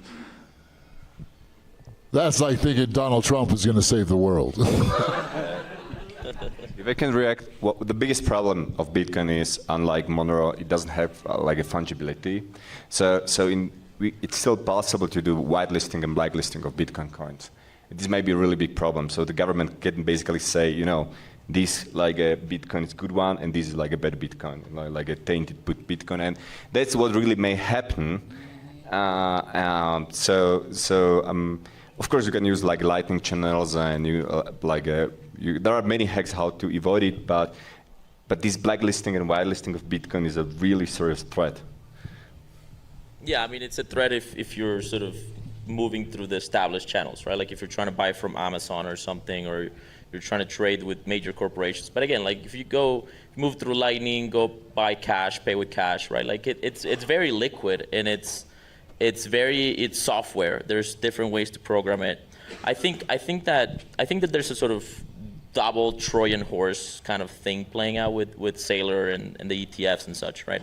On the one hand, we're Bitcoinizing Wall Street. On the other hand, we're financializing Bitcoin. And I think there's sort of trade-offs on both sides. So like the risk for Bitcoin is that it gets captured, and then the surveillance grid sort of forms around it, and suddenly you can't trade Bitcoin for Monero. But as long as we can trade Bitcoin for Monero without custodians, without intermediaries, with decent privacy, then you can get out. If you can get out, we're good. So I think our job is to make sure there's a big hole to the fucking wall of that walled garden. There's tunnels underneath. There's like, helicopter, extractions, right? As long as we can keep those rails, then I think we're in play.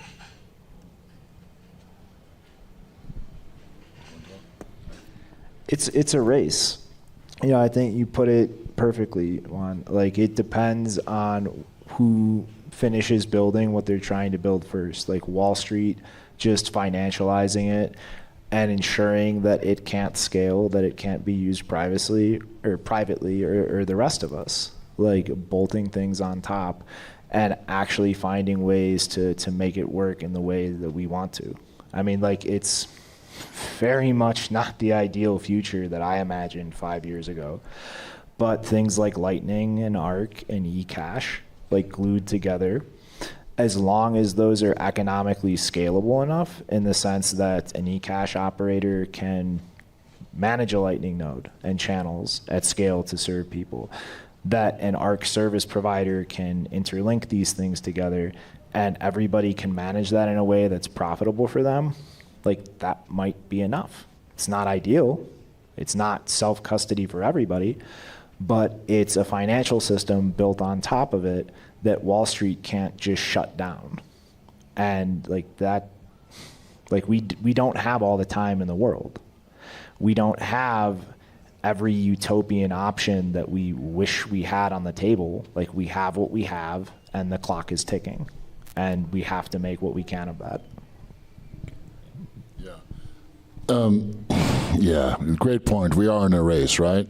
We're living through a time right now where these small castes of dominant men that have always ruled the world, whatever you want to call them, they want to create a world where escape is not just impossible, it'll be unthinkable. Through full spectrum dominance of money and information and the threat of violence, that's the world they want to create. They'll never get that world, because guess what? The moment that happens, God resets the situation. It's happened before. So they'll never win, but it's not enough that they don't win. It's not enough that they'll lose. We have to win. We have to actively beat them. And that doesn't mean fighting them, at least not now. That means creating an alternative. And believe me, as entrepreneurs, we're always like, oh man, we're not doing enough. But guess what? The waves are coming. They're going to be coming to us more and more and more. These waves will continue to grow. We have to have the solutions that are ready for them. They have to have liquidity. They have to be accessible. But guess what else? It has to be private by default. That's why we're here. Because Monero is private by default. There's no Bugattis parked outside. We're not invited to the cool kids table. And we're good with that as long as we have the core, which is privacy by default. Monero for the win.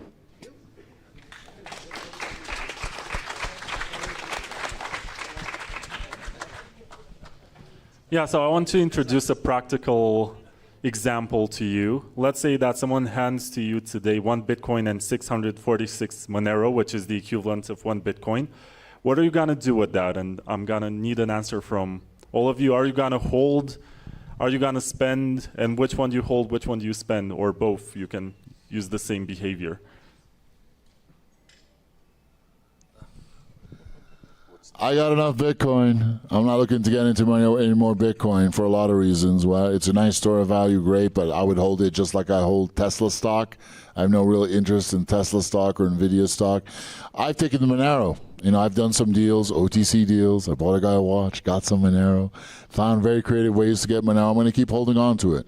Not so much more because it's going to increase in value, but it will. It will. With increased use will come increased value. Maybe not at Mr. Fink of BlackRock frequency, but it will come. But more importantly, I can use it. I can use it for all kinds of stuff. I know that time is going to be coming where I'm going to have to use it. So it's a great investment just for usability's sake. I'm in. I'll 50-50 it. I think it strictly depends on the goal. Like, what's the goal? If I want to start like the biggest dark market, I definitely go for the Monero. Yeah, nobody wants Bitcoin in like a dark markets now. That's not what the dark market guy was saying like 20 minutes ago. I'd probably dump all the Monero for Bitcoin or bullets. And bullets. I obviously wouldn't touch the Bitcoin at all, and I'd use some combination of Monero, Zano, and gold, which is pretty much what I already do anyway.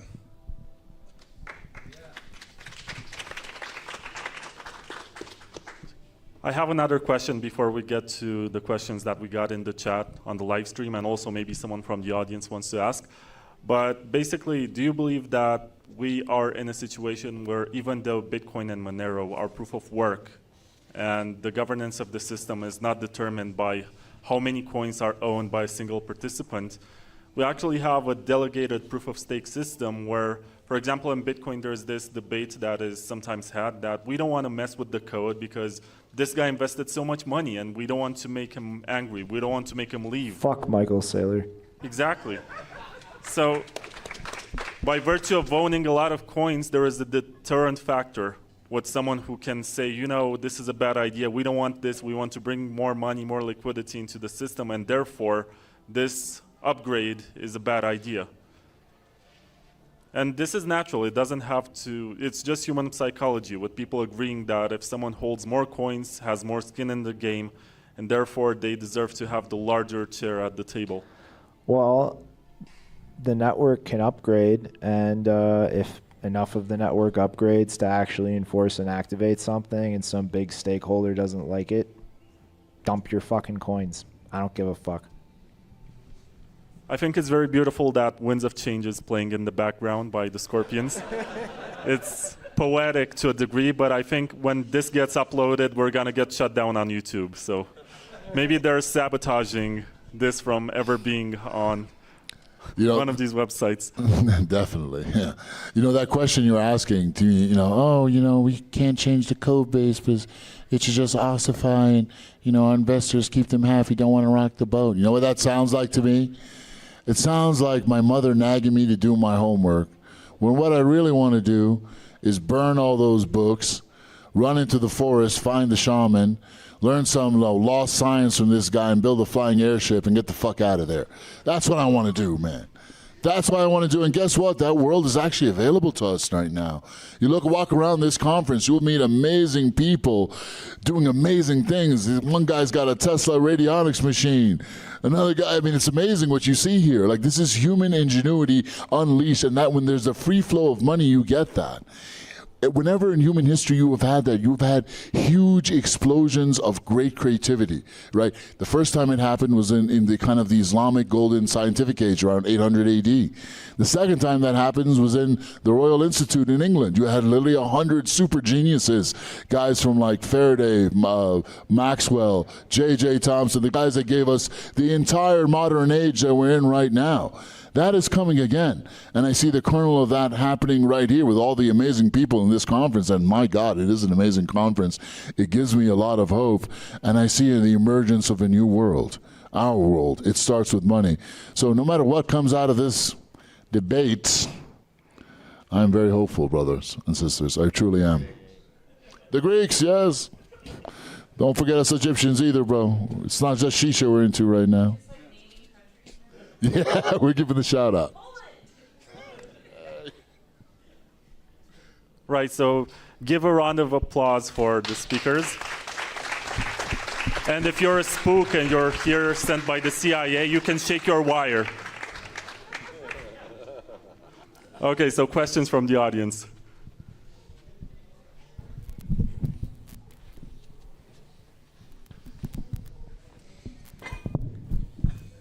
Yeah, thanks a lot, everyone, for a great panel. I really appreciate everyone showing up here from all sides of the aisles to represent all positions. I wanted to talk about black holes. I keep hearing about black holes. And when I hear black hole, I think about a force that can't be reckoned with, something that's going to continue of its own volition no matter what we do. So with that in mind, I ask myself, Bitcoin is already a black hole of energy to suck in a bunch of investment. Okay, I give you that argument completely. Shouldn't we focus on our efforts on things that we can influence? Because what are you going to do about a black hole, bro? You can't change a black hole. It's going to take its own volition. But you know what does need help is the actual real economy of transactions, of private transactions that enable freedom in a way that we're having a hard time getting from Bitcoin, right? This is a difficult, okay, for now, we can kind of get some freedom from Bitcoin for now. But there's really no guarantee about that. And because there's this Michael Saylor created energy black hole, encrypted black hole, whatever fanciful language you want to use. Please don't compare what I said to anything that clown said, please. Well, that's fair enough, fair enough. I just want to examine this concept of if there's already this black hole in motion and you've already got these big interests and these huge financial interests that are integrating everything, shouldn't we put our focus on the things that really need the focus, which is the actual real economy, the actual ability to transact amongst each other in a private way that's much more difficult to censor?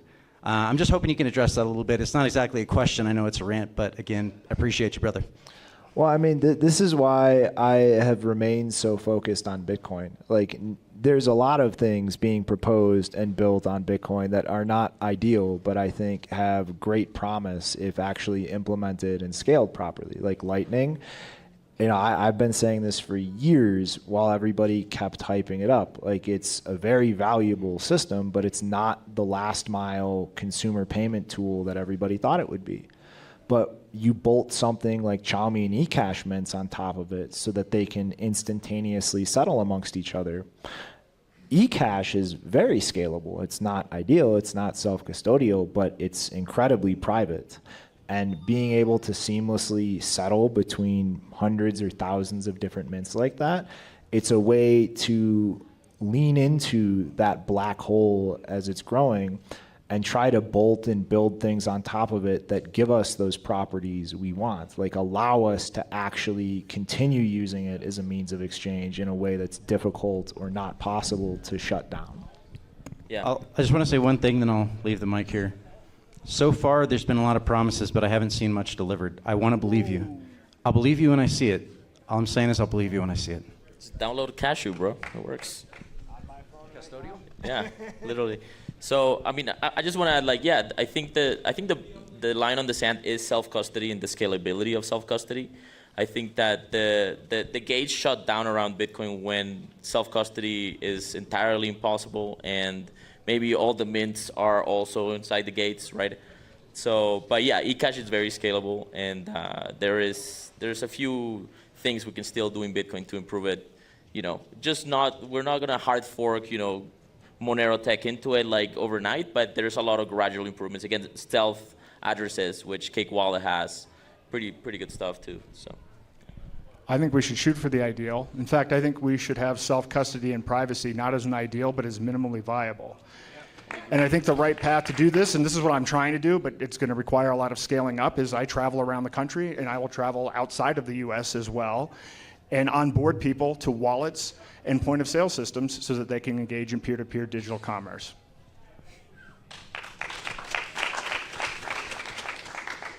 I wanted to get y'all's take on, speaking of minimum viable, like what do you believe to be a minimum viable percentage of the population for us to not only live free, but also do so in peace without constantly being in fear of getting crushed?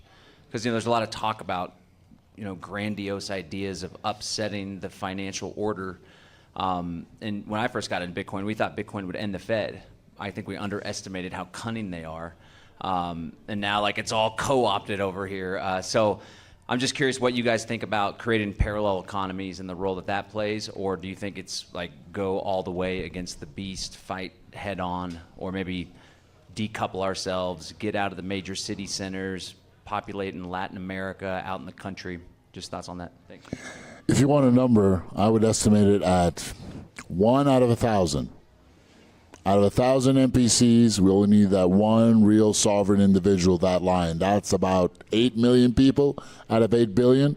That's enough. If we have those people, even if they're not all in one place, if they're connected by this decentralized peer-to-peer network state and they're making that money move around, believe me, that is enough. That is enough to create a world, a new world, and then all the NPCs will start coming towards it.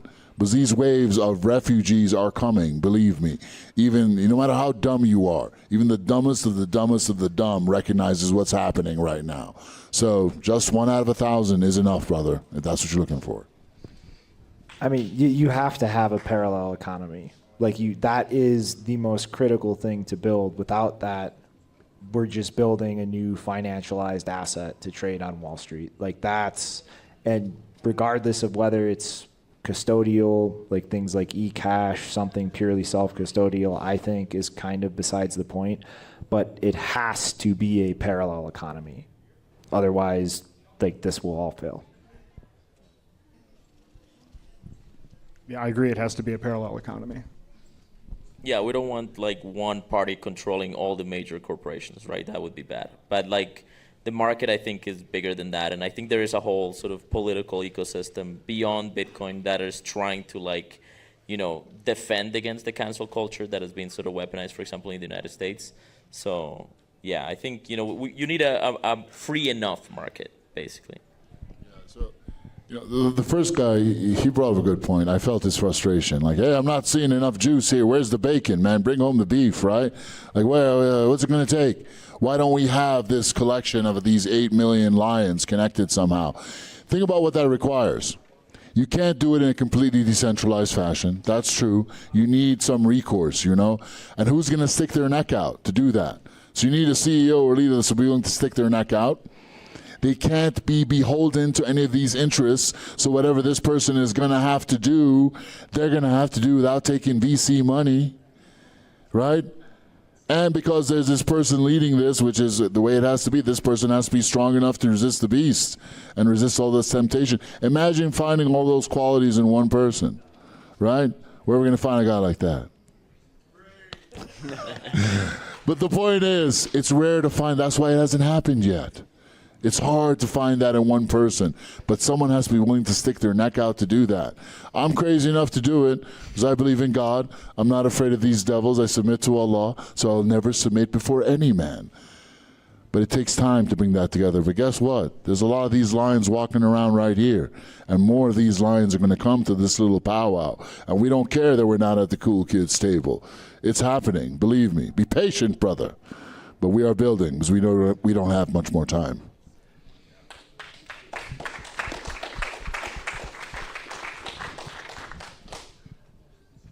I'd like to add something to what the first gentleman from the audience said. Like talking about the black hole. If you look at Bitcoin and Monero, if you invested 10 years ago into Bitcoin, you would have now have 240 times as much. With Monero, you would have had 210 times as much. So the difference isn't really that big, even though Bitcoin's market cap is huge compared to Monero's, yes. But if you then also take a look at, I don't know, ShopInBit or CoinCards or a few other platforms, where you can like choose between Bitcoin and Monero and sometimes some other currencies, you see that Monero is like even like bigger than Bitcoin sometimes. Like from month to month it changes a little bit, but like Monero is very strong on that front. So maybe, yes, it seems like Bitcoin is the winner that's gonna take all, but it's not that clear because like Monero had all of this like crackdown on it, and Bitcoin really hadn't it. And if the wind changes a little bit, because maybe the elites or whoever realizes that they can't really like control Bitcoin as much as they want or something, and they start to crack down on Bitcoin, I don't know what's going to happen with the price. And Monero is basically at the point where we have like heavy Serais basically like soon finished, hopefully. And then what do they want to do anymore to Monero? It's basically, it's battle proven at that point, basically. So, yeah. Not really a question, little rant, sorry.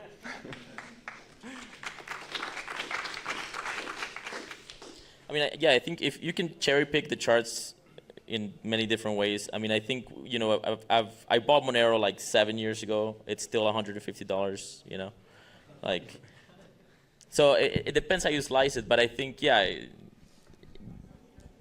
I'm glad it exists, I'll say that much. When I was, up at the bar before I went to the airport to come here, I was just talking with a buddy randomly about inflation, and some guy sitting across the bar just started yelling about the yield curve and the treasuries and the Trump election, and I own a bunch of Bitcoin ETF shares. I have that kind of shit happen all the time. I have never once, outside of a specific place like this, somebody in the space ever had somebody bring up Monero out of hand like that, out of nowhere, with no provocation from me. It's not the dominant thing. It's not the thing your average person has seared into their head that they're gravitating towards. There's $1.5 quadrillion worth of assets globally. Bitcoin is a drop in the bucket. I mean, we may think within crypto that it's a big deal and that it's a black hole. It's nothing. So we need to keep that in the larger perspective and not get weighted down by it. And focus on the fact that last month, at least in the US, only 0.5% of Americans actually used crypto to buy something. So the whole market is wide open to us. Most people don't know anything about what we're talking about in this conference, and they don't know anything about Bitcoin. Let's focus on the broader world and not get focused on the entrenched battles that have been going on amongst us for the last decade or so. Absolutely, yeah, absolutely. You just put it in perspective. And I'm about to shut this whole debate right now with a single holy word. Actually, it's a name. The name of a saint among us. The dread pirate Roberts. Ross Ulbricht, say his name. Ross Ulbricht. The man that made Bitcoin what it is. With what? A marketplace. He let that money flow for goods and commodities, and Bitcoin was just nerd money. No one knew anything about it. There was less exposure to Bitcoin amongst the world than there is for Monero to cryptocurrency right now. But Ross changed all that with one thing, and guess what's happening now? All those dark markets, all those free markets, let's use the word free markets, are all choosing Monero, because that's the world we live in. The things can change very, very fast if you're building the right things, and Monero is the builder's choice. Absolutely.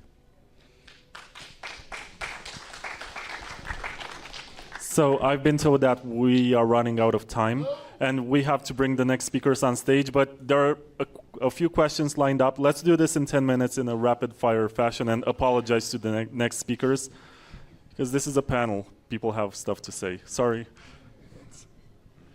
All right, Juan. So you mentioned distribution, and you were talking about El Salvador. And they've given a wallet to everyone and actually give them Bitcoin, but who actually uses it in El Salvador? I've been down on the border and met El Salvadorans that are crossing into the U.S., and I asked them about their Bitcoin and their Bitcoin wallet, and they just laughed at me like it was a huge joke. So who's actually using Bitcoin in El Salvador? Right. So I think some of the recent statistics is that there's like 10% adoption. But like, listen, the reality is Tether is the one that's got the adoption, right? So it's neither Monero nor Bitcoin. It's actually Tether that Latin America is interested in, because it's a dollar sort of unit of account. Yeah, but I mean, they're just not interested in it because it's not really user friendly. Because they don't have much money to invest, right? So there's two different markets. They were given the money when they got the wallet. You know, Yeah, they got sold the it. Chivo, They they got sold the it for Chivo dollars. wallet, and they got the Bitcoin for free. Yeah, and they sold it for dollars. Right. Right. Yeah. I'm sorry, the situation in El Salvador, it's a great point. Look, El Salvador used the U.S. dollar. So it was largely this one guy, the president, who I like, said, hey, let's try Bitcoin out. But the people didn't need it. You know, they don't suffer from hyperinflation there. They're using the dollar. Their rails aren't as bad as Africa and whatnot. They can use the dollar. They can use mobile wallets. They can use USDT. So it didn't really serve a use case, man. It wasn't really solving a problem. Simple business. So I'm going to talk on the black hole thing again also, not to beat a dead horse, but pushing back on it again. So I'd say that the core driving factor of the black hole is this, I'd say, a speculative frenzy. The vision, the idea of why people are buying the ETF and like how they view Bitcoin right now is this speculation that the future we might end up in a world where Bitcoin might make more sense to you, will make more sense to use without any question versus something like the dollar. So it's driven by this speculation of this potential future. And so my view is that if we do actually get to that future, if that actually pans out in an actual reasonable way where like we really do need, and people in El Salvador actually will want to use some alternative other than Tether and will actually need an alternative, they'd want the best tool for the job in that moment and at that period of time. And I think that that's what makes Monero so compelling, that it's actually there for when the speculation dies down, when people actually come to realize, oh, hey, we actually do need an asset that nobody can print more of, that I have full control of, that no one can keep me from spending when I want and need, that institutions aren't able to rehypothecate, run fractional reserve banking, and all of that, all those really bad aspects of the current fiat system that we have. Monero actually is the tool that makes sense when that future arises. Well, I mean, this is just a cold, hard reality that I think a lot of people in this space don't want to accept. Blockchains, period, don't scale. Like, Monero's not special there. There is no special blockchain in that regard. They just, as an architecture for a database, do not scale in a decentralized way. Quick pushback on that, too. So I would say that if you lower your time preference a little bit, if you look and expand, compute power, bandwidth, and the technology and innovation has absolutely outpaced the population growth, I'd say, for sure. So if you really zoom out, you look at a really far time horizon, like decades, it actually does make sense that it could be a potential viable path that on layer. I think it's actually a pretty reasonable, at least an experiment that's 100% worth pursuing. So I would be my pushback on that for sure. It's never going to be practical for every user of a system to verify every other user's use of a system, and this is why Bitcoin and Ethereum and most projects that actually have sizable valuation in this space are building out in a layered scaling model. It's just not a technologically viable network architecture to try to use 40 years ago, computers like system. took the size of a room 50 years ago, and now like we have like what was basically a supercomputer back then in our pockets. So I think there's a reasonable and feasible argument to make that the pace of technological innovation could. I mean, it's just basic network architecture. If every user is a peer in the network, like what a blockchain is a flood fill network. Everybody gets spammed with everything that everyone else is doing. That is literally the least efficient network architecture that's possible to build. It's not a viable thing at global scale. Okay, fair enough. Disagree, but on that potential.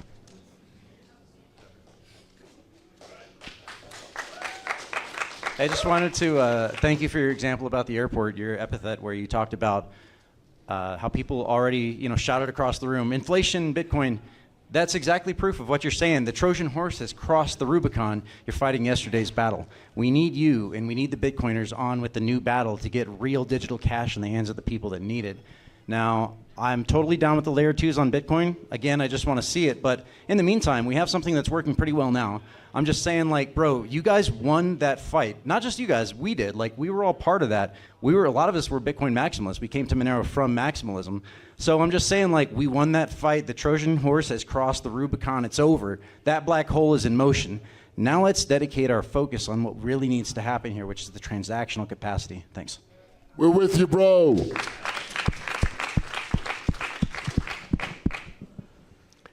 Hello.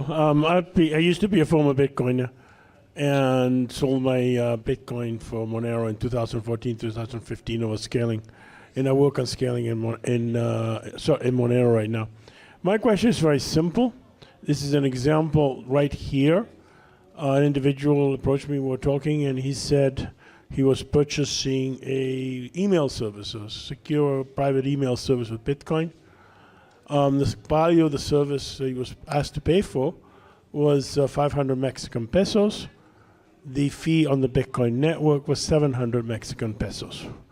Would people like to comment on this specific real case right here in Mexico City? Thank you. Yes, this is exactly why I've said that everything is going to have to make compromises and brought up systems like eCash. Like for transactions like that, you're going to have to compromise to make them cost effective. I've said that multiple times up here. Man, I think I could smell the alcohol in his breath from here, man. I'm no angel either. This is actually for you from Bob on Vancouver Island, Canada. He says, what's the hack for a couple in our 80s with pension and welfare barely enough to pay for groceries and gas for weekly trips to the store? You're the one who mentioned a hack for the global south. So what's the hack for this situation?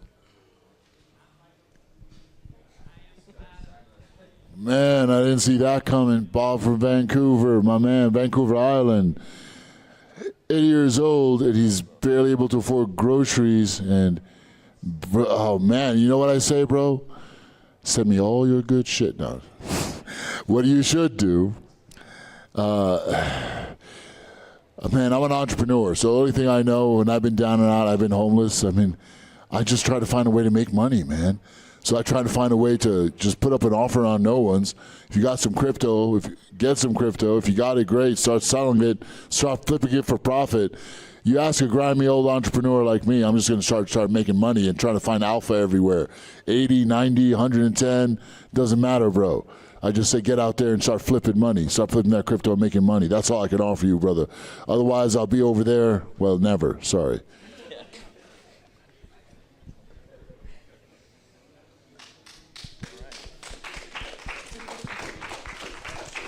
All right, thank you very much, and I appreciate that you attended in such large numbers.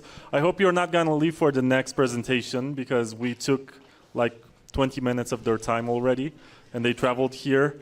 And their names are Laurynas and İrem. They're going to talk about 3 years of MoneroPay, the missing glue between your payments code and hardware.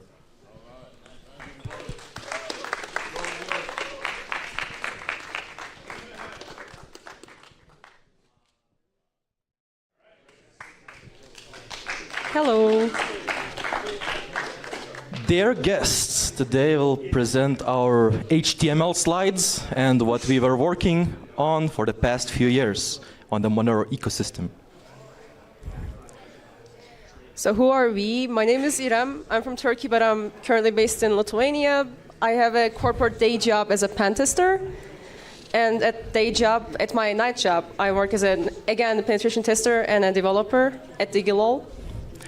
And I'm Laurynas Četyrkinas. I'm from Lithuania. My day job is site reliability engineer at a software company that provides a backend for banks, so including ones in Mexico. So and a night job is obviously DevOps at Digilol, the company that we co-founded together. So what do we do at Digilol? We offer all of these services. We work with Linux, Windows, and Android. We don't do KYC on our customers. We accept Monero for all of these services that we list here. We collect the minimum information required by us, by the Estonian regulations, because our company is based in Estonia. And the reason we accept Monero only out of crypto world, no Bitcoin, because Monero is the only fungible crypto, and we don't have resources to deal with tainted crypto. So Monero is the only one we accept so far. So what this talk is truly about, it's about MoneroPay. How many of you have heard of MoneroPay before? Yeah, please raise the hands. Not the malware one, not the ransomware. Not the ransomware, yes. What? You don't know? Okay. So 3 years ago, someone posted this in Monero community room. It's like, so they made this without telling anybody. It's like MoneroPay repository by us. It's our payment gateway. Yeah. Not the ransomware. Yes, we have really poor brand recognition, so for this conference we now have a logo. It's a penguin dealer. Because when we named it, we were not aware of the ransomware called MoneroPay. So this is not it. When we're not behind ransomware. So. But 1 year into the project, someone actually made ransomware, not called MoneroPay, but it was powered by MoneroPay to accept Monero from the extorted victims. So that is something.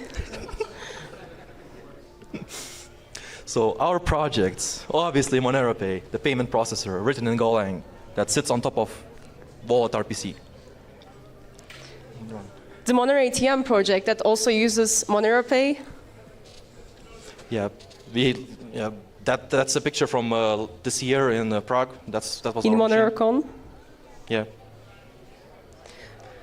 Go Monero. Go Monero, which you probably. If you use Golang and use Monero, you probably have seen Go Monero.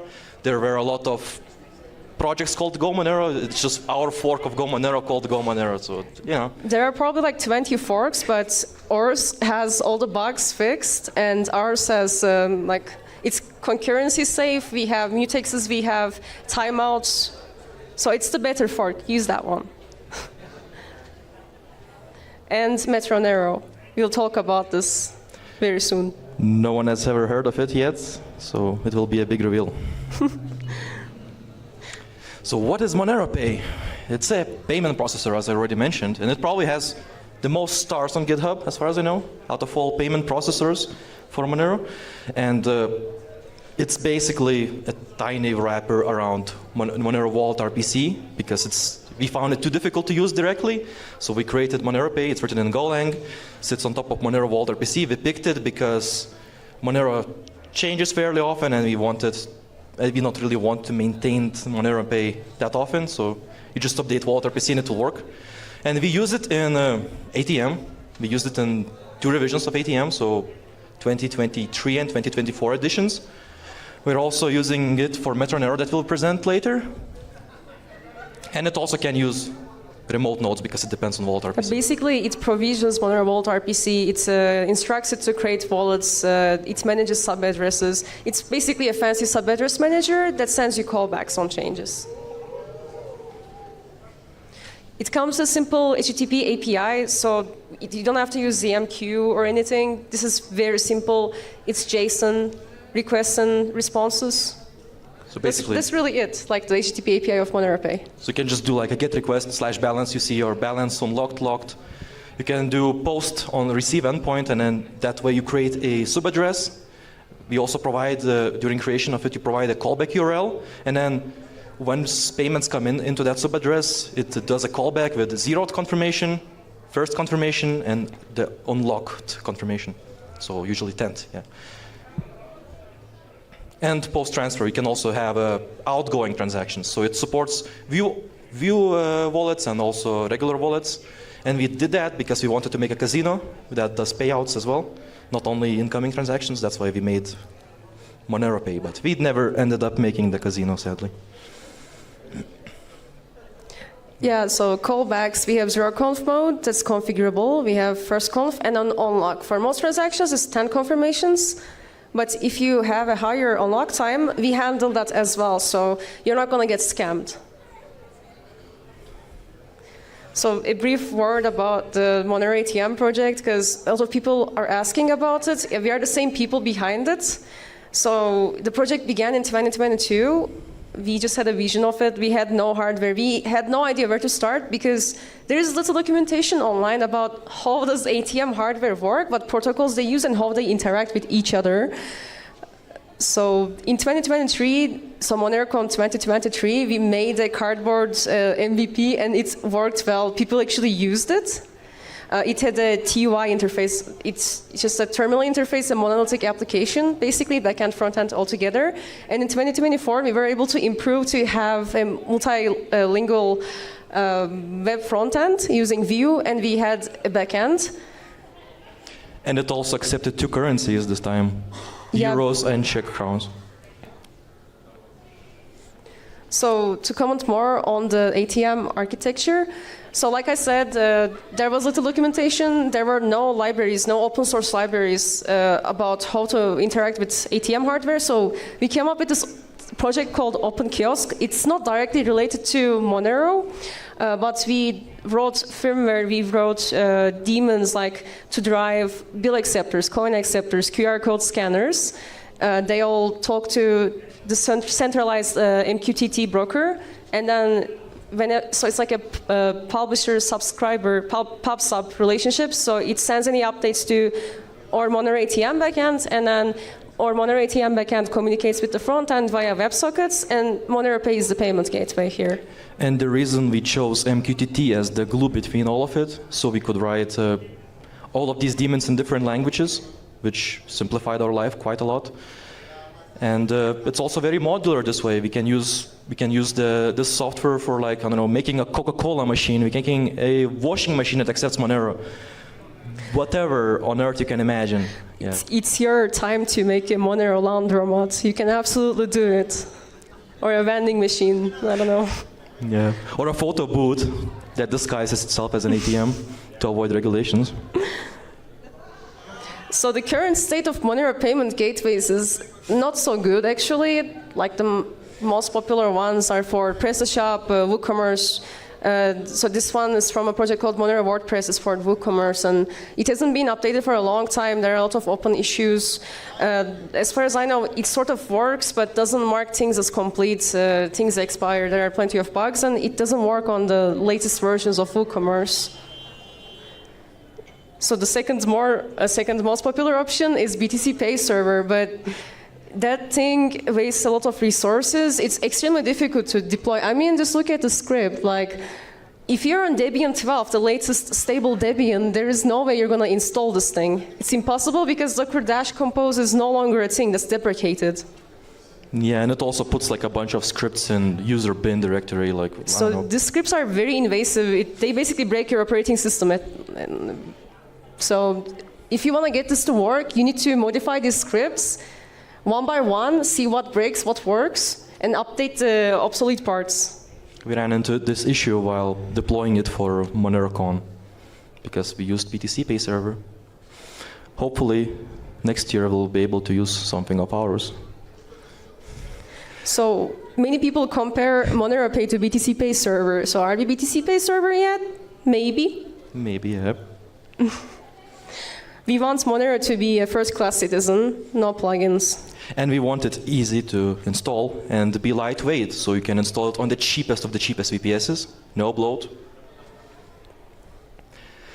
Introducing Monero, our work-in-progress BTC Pay server alternative.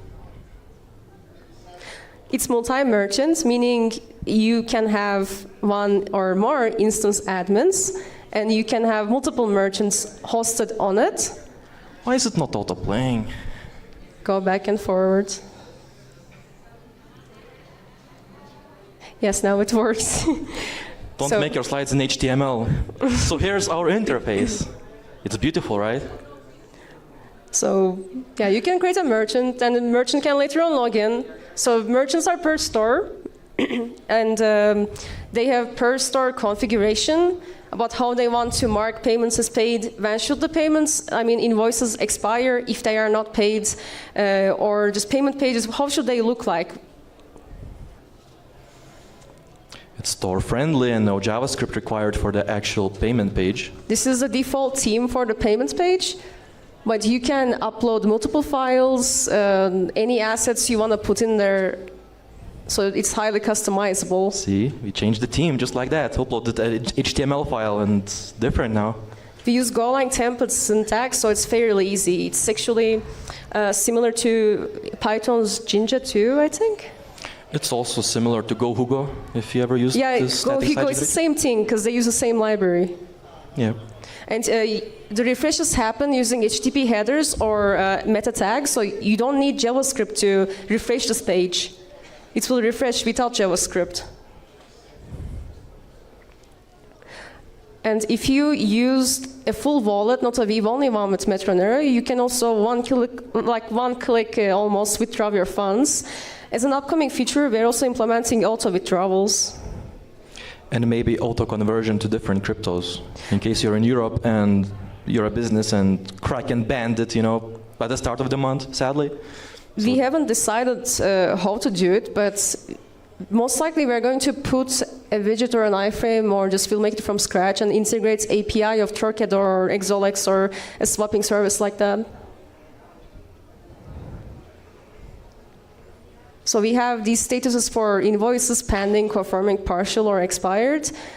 This way we handle partial payments as well and expired ones. So if someone doesn't pay in time, you can configure when that expires. You can also configure when to mark the transaction as paid. If it's a coffee shop, you're probably okay with mempool, 0 confirmation, or maybe 1 confirmation. You don't need to set it to 10, obviously. We have a post mode that is like the duplicate of the keypad POS mode from BTC Pay server, but we'll be adding more modes like where you can add pictures of products and their pricings. It would be nice if people could go onto our repository and put their workflows, how they use Monero, so we can think of a solution how to make it easier. In this post mode also, can you go back? Yeah, of course. You can pick currency. So it will default to the currency you pick in the settings page, but if you pick a currency, you can also change the currency as in USD or euros or anything listed in like European Central Bank, because that's how we do the conversion. We fetch the rates from there. It will automatically convert, and in the payment page it will display you the converted XMR amount. So as we mentioned, our main goal is easy deployment. So you will not need to install random scripts, run them, just Docker compose upd, done. Or if you don't like Docker, it will not be that difficult to deploy it without Docker as well, because it's written in Golang, and Golang is easy, right? Yeah, you just run go install single binary, just run it, that works. So roadmap of our Monero project, obviously testing, more testing and more testing.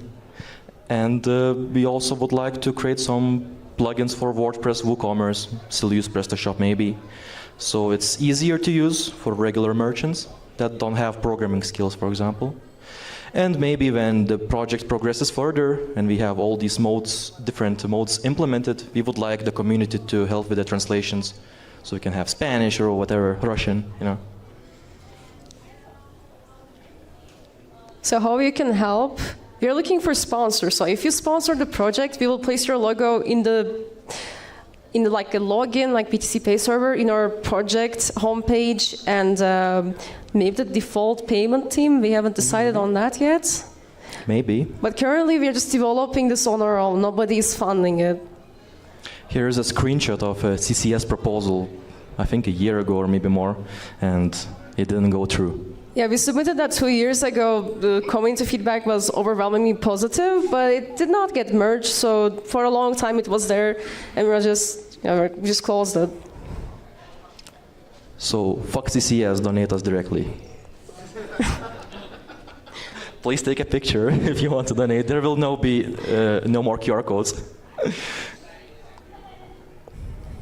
And also, once we implement I-18 and support for translations, please check the repository for that. And please help us with the translations. Submit any translations, we'll accept it.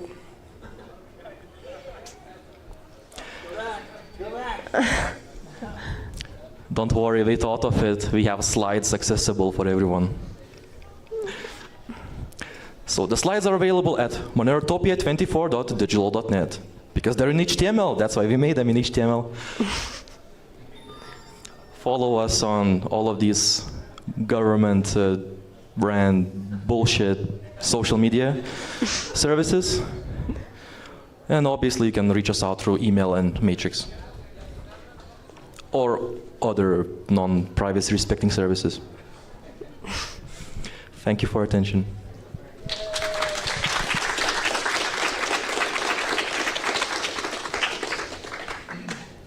So, any questions?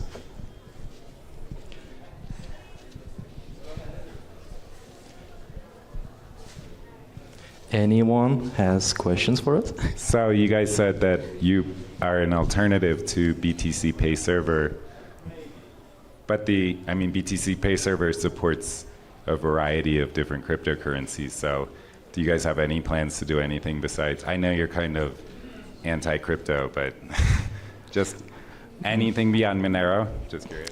Maybe USDT or something.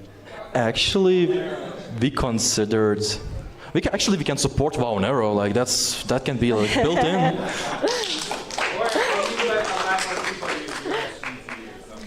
We are not interested in USDT. Maybe some other fungible cryptos. Like I don't know. Since we don't have funding, this tool is something we need. That's why we made it. So our priorities are, again, based on our needs, but if someone will sponsor, we can add their choice of currency. We have no problems with that. Did you build this in Go because you didn't want to learn .NET? Man, why would you use .NET? Like, that's insanity. Well, .NET is like Microsoft's language, and we're not really fans of that. And Golang is very minimal. It's.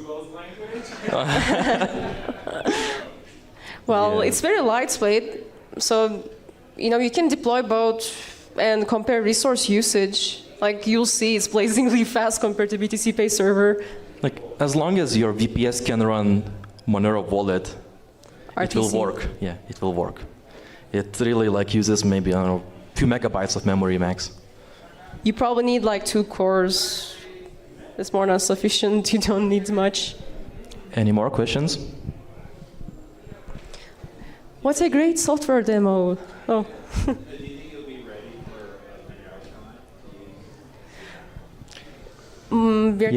Yeah, it should be, because until the end of this month or mid-December, we're planning to tag the V1 release. Maybe. So by then it should be ready. Without, because we need this ourselves. Yeah, also, we're building it for some more friends who need it. Because currently how we accept Monero is tedious. We provide the address, tell people to go to this website, get euro rate for it. Then we have to do everything by hand. It's just tedious. We need a solution for our own needs, and that's how we started it. So I actually don't have a question. I just want to say thank you, and you guys are badass. Like, this is awesome. Thank you very much. Thank you. Yeah, I just also wanted to say this is exactly what I want as, like, you know, somebody that's coming at it as like a digital artist, right? And like, this is what I want. I want what you guys are working on. So more power to you. Thank you. I also don't have a question, but I understand you guys may are not fans of the CCS, CSS, whatever. CSS, HTML. Yeah, but maybe you could check out the Monero Magic Fund as a way to raise money if you don't want to have investors or whatever in your company. We'll check it out. Thanks.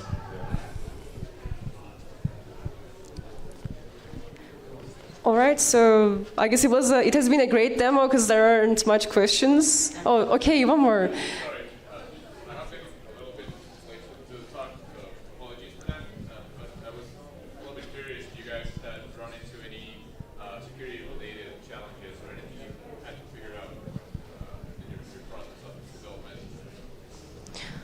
Yeah, so MoneroPay basically is so bare bones that it doesn't come with authentication. Like when it comes to callback verification, we suggest people to do mutual TLS using their like web servers to make sure they can verify the callback. Some people have forks of MoneroPay with HMAC implemented, but MTLS is better, obviously. In Monero, we have security measures like to verify callback. There's a callback secrets and stuff. Apart from that, we need to add some security headers. We should add like CSP. We'll deal with these like when we are nearing the V1 release. Otherwise, not really. Because like Golang's SQL driver, let's say, and the components and the libraries we use, for example, Go's HTTP templates, these already sanitize input. Not really that many of security challenges we are facing. And we also have a business that deals with software development and penetration testing, so I'm pretty sure it's not an issue for us. I mean, look, my day job is a penetration tester, but when I'm writing my own software, I don't want to pen test it. Yeah.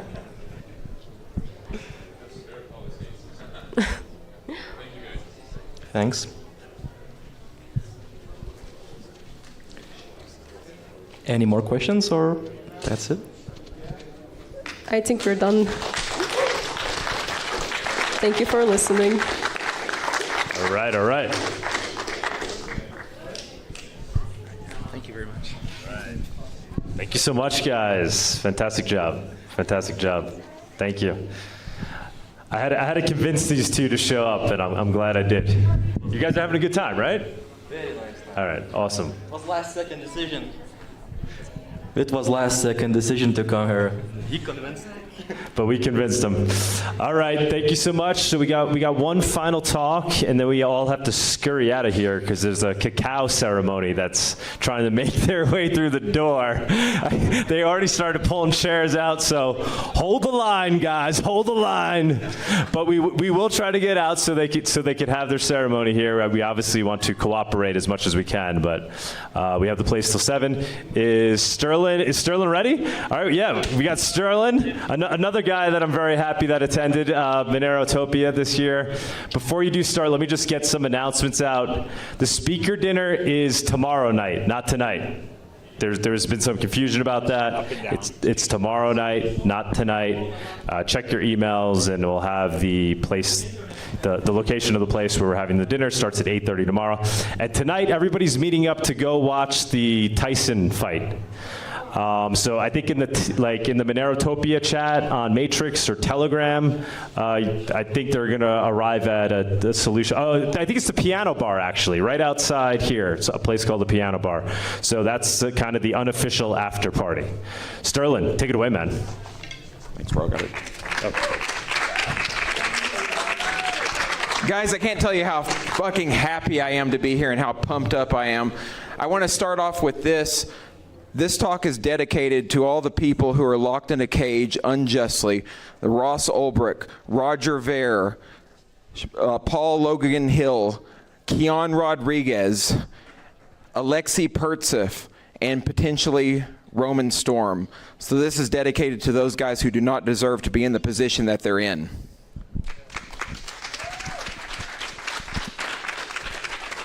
So this is going to be a talk on what I call counter-governance, the marriage of crypto-anarchism with parallel societies. Before I jump into it, for you guys who don't have any familiarity with my background, I'm just going to share a bit about my story. So I've been doing the anarchist and crypto-anarchist thing for probably 15 years in total. Back in 2009, I was arrested for possession of MDMA to the tune of 500 pills and some 30 grams of cocaine. I thought I was going to prison for a long, long time, and I was able to get out of that situation, luckily, by hiring the greasiest, smarmiest attorney that I could absolutely find. So I got lucky and was able to get out of that, and then got into anarchism and crypto as a result of that. I wrote a book called Dignity and Decency, Rhapsodic Musings of a Modern Anarchist. So this talk on counter-governance is ultimately about how can we leverage crypto-anarchism in the development and in the creation of parallel societies. Now, one of the key thinkers that I want to discuss at the outset here is an individual by the name of Timothy May. Okay, who's familiar with Timothy May? Okay, so you guys are clearly familiar with his work, the Crypto-Anarchist Manifesto, right? Who's familiar with that? Okay, so now, who thinks that that's likely his most vital or important contribution to what we do? By show of hands. Okay, this is good. So obviously there's some other ideas. So Timothy May also wrote a piece of literature in 1992 called Libertaria in Cyberspace, where he envisioned the creation of a competing governance model or competing parallel society that would escape the jurisdictions of the nation state and the predatory regimes as we understand it. And this is one of the reasons I think he clearly said, arise, you have nothing to lose but your barbed wire fences, because we would start leveraging strong encryption guarantees and strong anonymity guarantees to bypass and undermine the state apparatus. We're going to get more into this idea of crypto-libertaria, this idea that he had as we progress through this. So the agenda, there's three primary points that I want to talk to you guys about. The first is we're going to look at the current ideas around parallel finance. This is Bitcoin, cryptocurrency in general, also Monero and other privacy tokens. And then we're going to get into the West being in decline, and then incumbent parallel societies and parallel establishment that are emerging to undermine the system further. And then finally, we'll get into this idea of counter-governance. So talking about parallel finance, this is going to be kind of funny because I'm going to be preaching to the choir here, and a lot of us talked about it. I think it bears repeating that, and just a personal anecdote. When I got into crypto in 2013, when I got introduced to Bitcoin, I was introduced to it by crypto-anarchists and cypherpunks via a Reddit thread. And these guys were telling me that, first of all, Bitcoin is anonymous and or pseudonymous. So I was duped early on to think this was actually going to be a good tool for revolution. I thought Bitcoin was going to be the path that we could take back power and subvert the system. But that turned out to be a lie, and as we've seen, Bitcoin, especially in recent time, has been hijacked and co-opted by the state apparatus.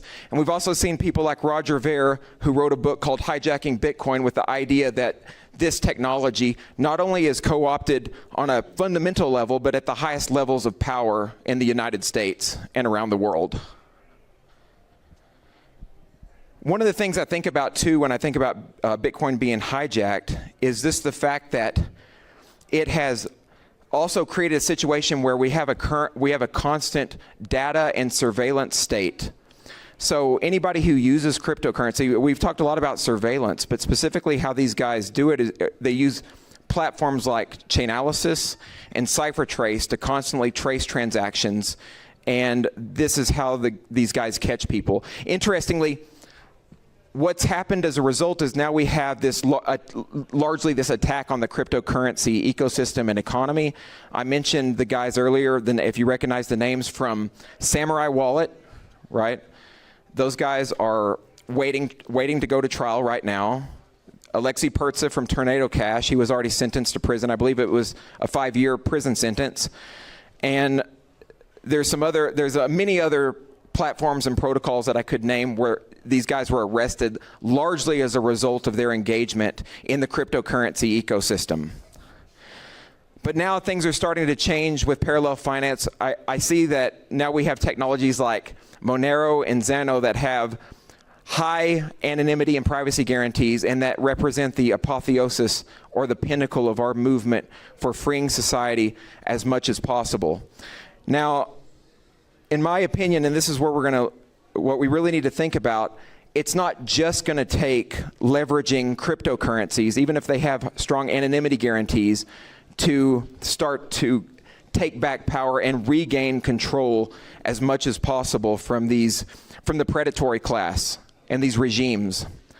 This is why I'm a real big fan of what our pals at DarkFi, I think Amir Taki's here, so is Rachel Rose O'Leary, and these guys have started conceptualizing this idea that they're referring to as the dark forest, or a dark forest infrastructure.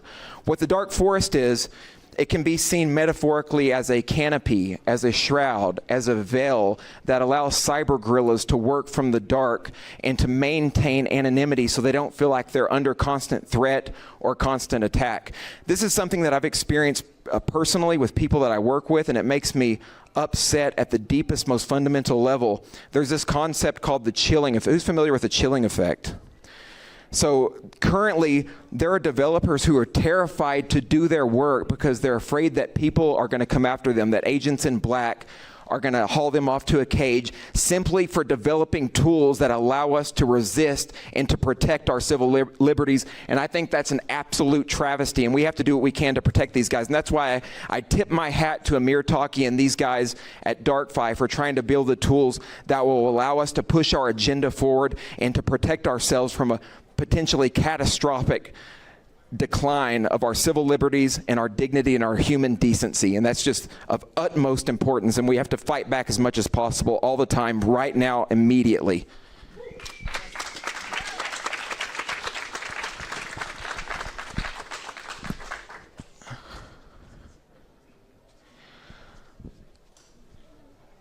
We're at a really interesting time, guys, because we have been vulnerable for the longest time as a result of using completely transparent solar punk style technologies like Bitcoin, Ethereum, etc. But also, the system as it stands right now is largely in decline. The United States is in an awful predicament where we had, and I know that Aaron's discussed this a lot, a few people here have, but it's my opinion that the Leviathan is in its death knell. It's in its death throes. And what it's trying to do is sweep its tentacles across the sea to pull as many of us down with it into the depths as possible. Because look at what we have. We have a U.S. national debt in the U.S. to the tune of $36 trillion plus, $106,000 debt per citizen, and a U.S. federal spending of around $7 trillion. This is not to mention the potentially millions of people around the world and in the U.S. who are in prison for nonviolent offenses, largely drug offenses, and the fact that the U.S. continues to wage massive warfare while continuing to hyperinflate the currency at atrocious levels that is causing it to completely suffer. The only reason that the U.S. has not suffered the full fate of hyperinflation is because it has a hegemony over the US dollar. I really recommend reading the book by Peruvian Bull called The Dollar Endgame. In this book, he makes the case that the only reason we have not seen the realization of hyperinflation in the US is because all these dollars exist all around the world in banks, largely in Europe. The moment the dollar loses its reserve currency status and all that money comes rolling and flooding back into the U.S., we're going to realize total collapse of the dollar. And we already see efforts by BRICS and some other initiatives in the cryptocurrency ecosystem around the world that could actually realize this sooner rather than later. I'm still of an open mind of when it's going to, who knows when it's going to happen. I think the guys were talking earlier, this could be 5 years, could be 20 years, but we're probably going to see the dollar hegemony last a little while longer. But in the meantime, we're starting to spin up. We're starting to spin up parallel societies, intentional communities, incumbent communities that represent a power differential to the status quo in the nation state. And it's my rallying cry that we have all this crypto anarchic talent. We have all this cypherpunk mindset and agenda. And sometimes we get tunnel vision where we're just focusing on parallel finance. But right now, there's a ton of people who are exercising what we call exit ideology, where they're wanting to leave their current jurisdictions. This was realized in full during the COVID, quote unquote, pandemic during 2019 plus, where people, so they got locked down at home. They started working from home. And what this resulted in is what's referred to as the Great Resignation. Everybody started to leave their jobs and their work en masse. They realized that why would I need to go back to the office if I can work from home? And what this actually resulted in is people traveling around, right? It created an increase in digital nomadism, which also helped spur on this exit ideology, this idea that we can establish parallel societies and parallel establishments around the world. So this is happening in a mega way. I recommend reading this book, which has been, I think, a huge inspiration for a lot of us who are thinking about creating parallel establishments and societies, by Albert O. Hirschman, who is a German economist. He wrote this amazing book called Exit, Voice, and Loyalty. And in this book, he says that, okay, if you live in a nation state or a country and you're unhappy with that country, you have three choices. You could give up and remain loyal to that particular country and that ecosystem and live under a totalitarian rule. Or you can exercise your voice. Voice is typically protest. It could be exercising politics. It could be engaging in the political game, politicking. But ultimately, protest is lackluster, and I think a lot of us here, the reason that we're here is because we don't believe that protest works anymore, and it's ultimately a dead end. It's a no-go. There's no way that we're going to protest and get what we want, and it's really just a waste of time and human energy and capital. The other option I think that we're really trying to focus on is exit. And you know, it's kind of funny, when I was arguing with people a ton online in my anarchist formative years, and everybody would always say, if you don't like it, leave. Well, fuck, I think that's actually what's happening now. It's not even like an argument. I'm just, okay, sure, I think we're going to do that.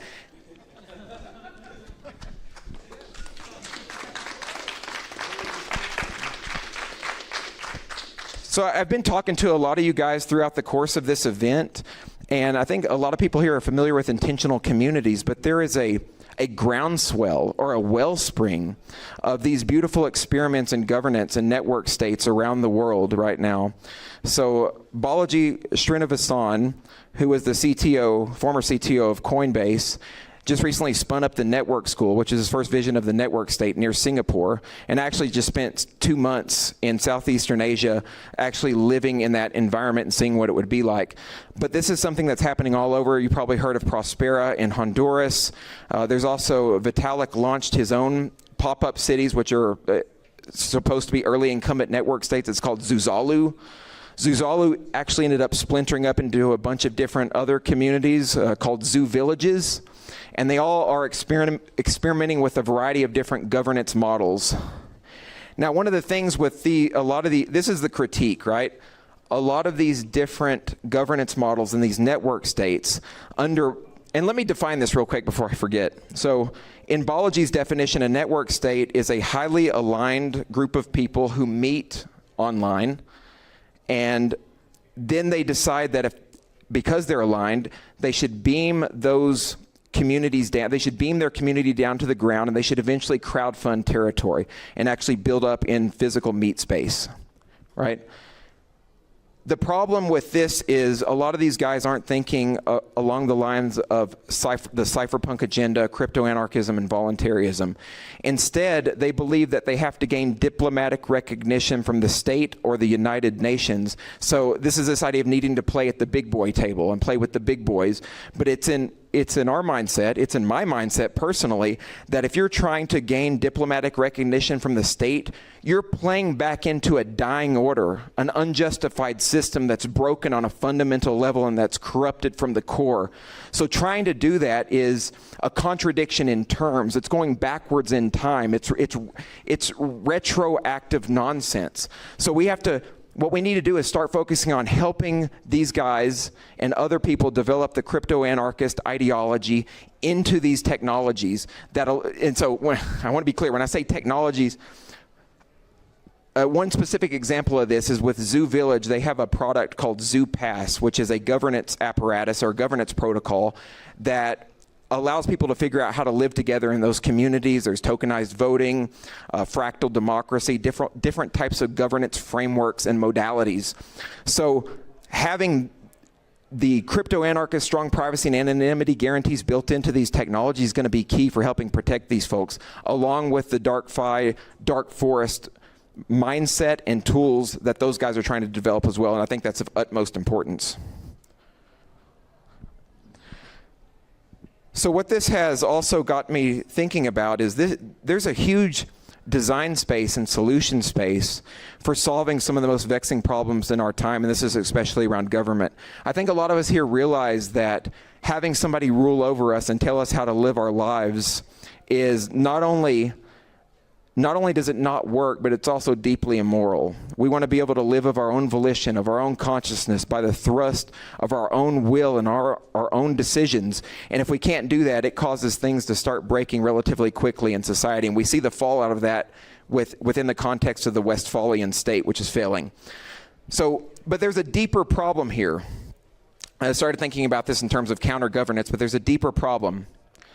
Nation states, once you have this broken system, once you have a ruler who's telling everybody what to do, and it's very difficult to leave because exit and switching costs are kept so high, you start getting what we call runaway Molochian dynamics.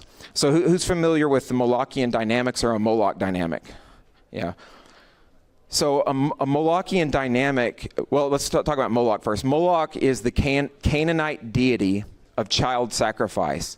It can also be conceptualized as a deity of costly sacrifices. So the idea is, if you're in an environment that is already corrupted and broken, first of all, you're trying to optimize for local conditions. You're trying to optimize for your own well-being.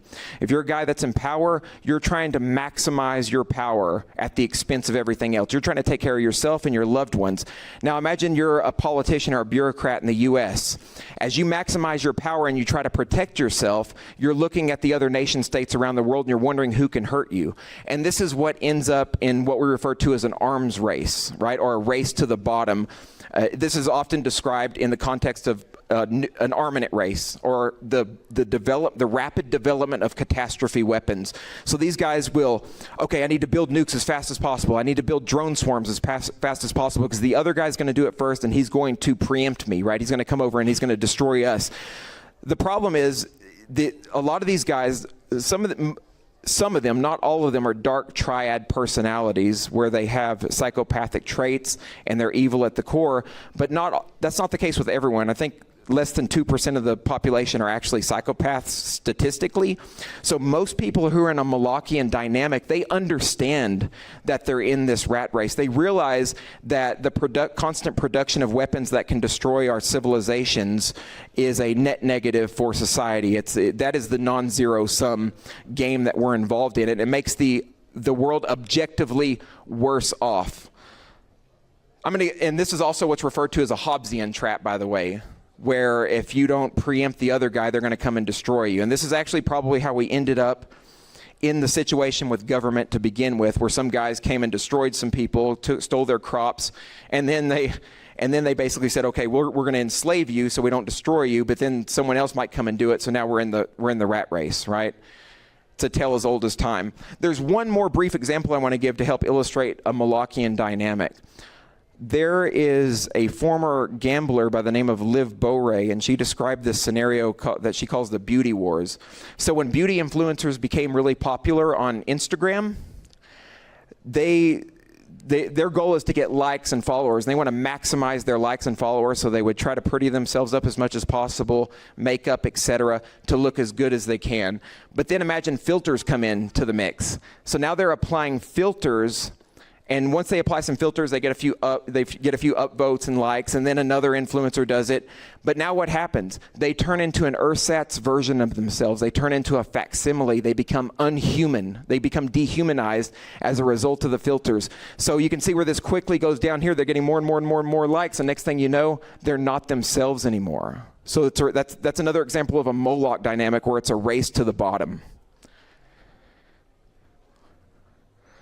So in thinking about the idea of counter-governance, we have the ability now to escape these game theoretic scenarios and this really nasty systemic state of perpetual violence that we're constantly embedded in. And how we can do that with network states and parallel establishments is that we can craft the initial conditions within these governance architectures and these parallel societies. What I mean by that is we can actually offer governance frameworks and governance modalities based on data that we've accumulated from actual governance experiments, because governance has just been government since time immemorial. It's just been some jackbooted thug telling us how to live our lives. It reminds me of with democracy specifically, of the H.L. Mencken quote that democracy is the worship of jackals by jackasses, if you recall that quote. So this idea of counter-governance means that we protect ourselves by offering governance solutions that actually work, that are true and tested, and that allow the netizens or the citizens of those network states to live in an optimal environment where they're the happiest, they're the most productive, and they enjoy the freedom and the prosperity that they have in those environments. And how this works in terms of counter-governance is that we're actually sapping power from the state apparatus over time, because all of these network states and parallel societies have emerged simultaneously. And what that does, it forces the nation state in a very real sense to become a market competitor. This can also be contextualized as unbundling the state. I have this book on the slide here called The Political Economy of Non-Territorial Exit, written by Trent McDonald. He also wrote an article called The Unbundled State that I highly recommend everybody read in 2013. And in the article, he makes the case that if we decentralize government by unbundling the services that it offers territorially and non-territorially, and then we allow market actors to offer those governance solutions in an open environment, then that, again, saps power away from the state in an incremental fashion. I also wrote about this in my blog, which is also titled Counter-Governance, where a lot of us think about parallel societies as just exiting, or as merely exiting, or as even escaping the system. But I see this as actually a tool to regain control of our world, of our civilizations, of our ecosystems, of our dignity and our morality, and we have to keep pushing it forward as quickly as possible. And I believe we need a multi-pronged and a multivariant approach to take back the power, right? Parallel finance is one modality. Monero Zano is one modality, but now we have a civilizational or a societal component where we can also begin taking back power. Because when you attack something in a very Byzantine general kind of way, then it's very difficult for those actors to fight back against it. So this is just what I'm referring to as counter-governance. It was inspired by Samuel Edward Konkin III's work, his idea of counter-economics, where he used the circular economy, black-gray economies to fight back against the system. Well, now we can have counter-governance where we can leverage our controlled governance experiments to also push back against the state. And this is something we can do. This is extremely practical because these environments are cropping up now. We only have to invoke our crypto-anarchist ethos within them to help protect the people that are involved. And that's how we start pushing back and regaining power. I don't think we're going to be living in this shithole of a civilization that we currently live in if we only attempt to realize this dream of the parallel society. Yes, it's not going to be, there's probably burning questions around, well, what about the governments that are going to go and destroy you? What's going to happen when they try to attack? Yes, that's going to happen. They're going to destroy some of these. But remember, there's so many that are cropping up at once, and there's so many host governments that are tired of being under the thumb of the United States government or China or whoever it is, and they want more freedom, more economic freedom, more prosperity, and they want people to come into those societies that actually care about building those ecosystems up. So we really have a beautiful opportunity to sway the tide and to change the tide and to shift the paradigm in ways that have not really been feasible in the recent past. So I think this is an opportunity, and we have to seize the moment. Carpe diem, right? We have to do it now.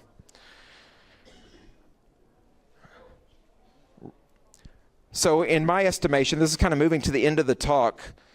I really like this Albert Camus quote. It sums up my whole life, my modus operandi, and how I've envisioned our freer future. But he said the only way to deal with an unfree world is to become so absolutely free that your very existence is an act of rebellion. And I think that's an absolutely beautiful quote, because if we're living as freely as possible, we're already trying to engage in all of these elements of dissidence and resistance that allow us to fight back. And it's a beautiful thing. And it's not just the big acts of revolt or dissidence. It's also the small acts. It's the drinking and the purchasing of raw milk. It's the growing of the gardens in your own backyard and your own front yard. It's the trading of drugs in the black and gray market, and it's the creation of even if it's an intentional community for the purpose of eventually developing a parallel society. And I can think of no greater initiative for creating freedom in our lifetime than moving these simultaneous agendas forward. Thank you so much.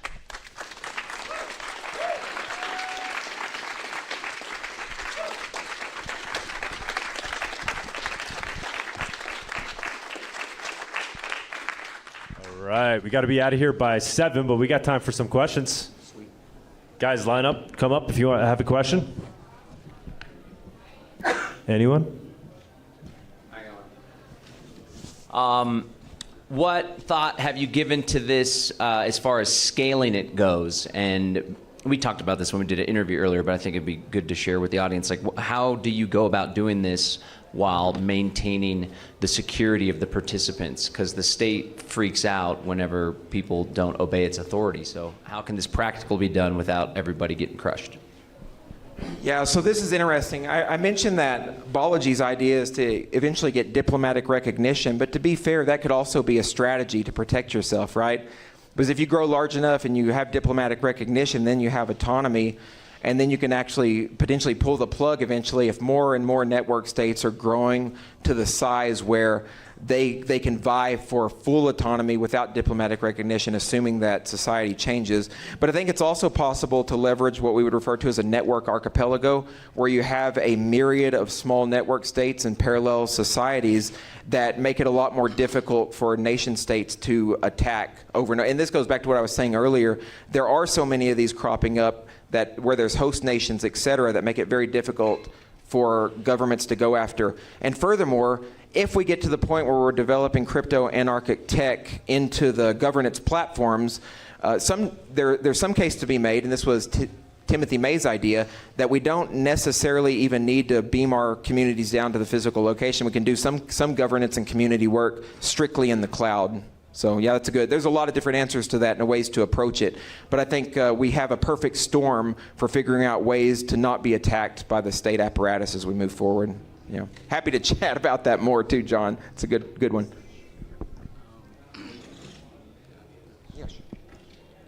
Do you think that in order to fight back, the way to have the best tactical advantage is to be somewhere like Mexico or Thailand, so you're not like in the line of fire?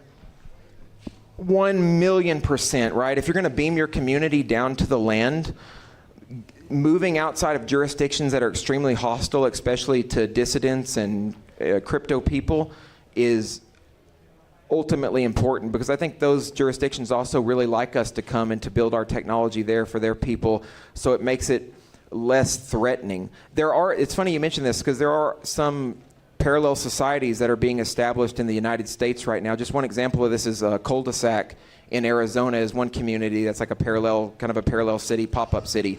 Also, Edge Lana is another one that exists, I believe, in California.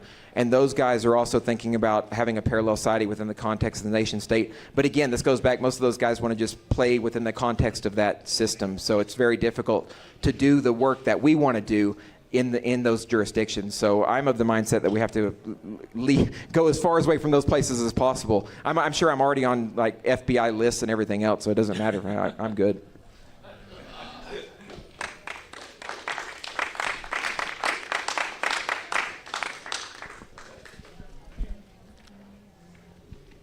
All good. Thank you very much.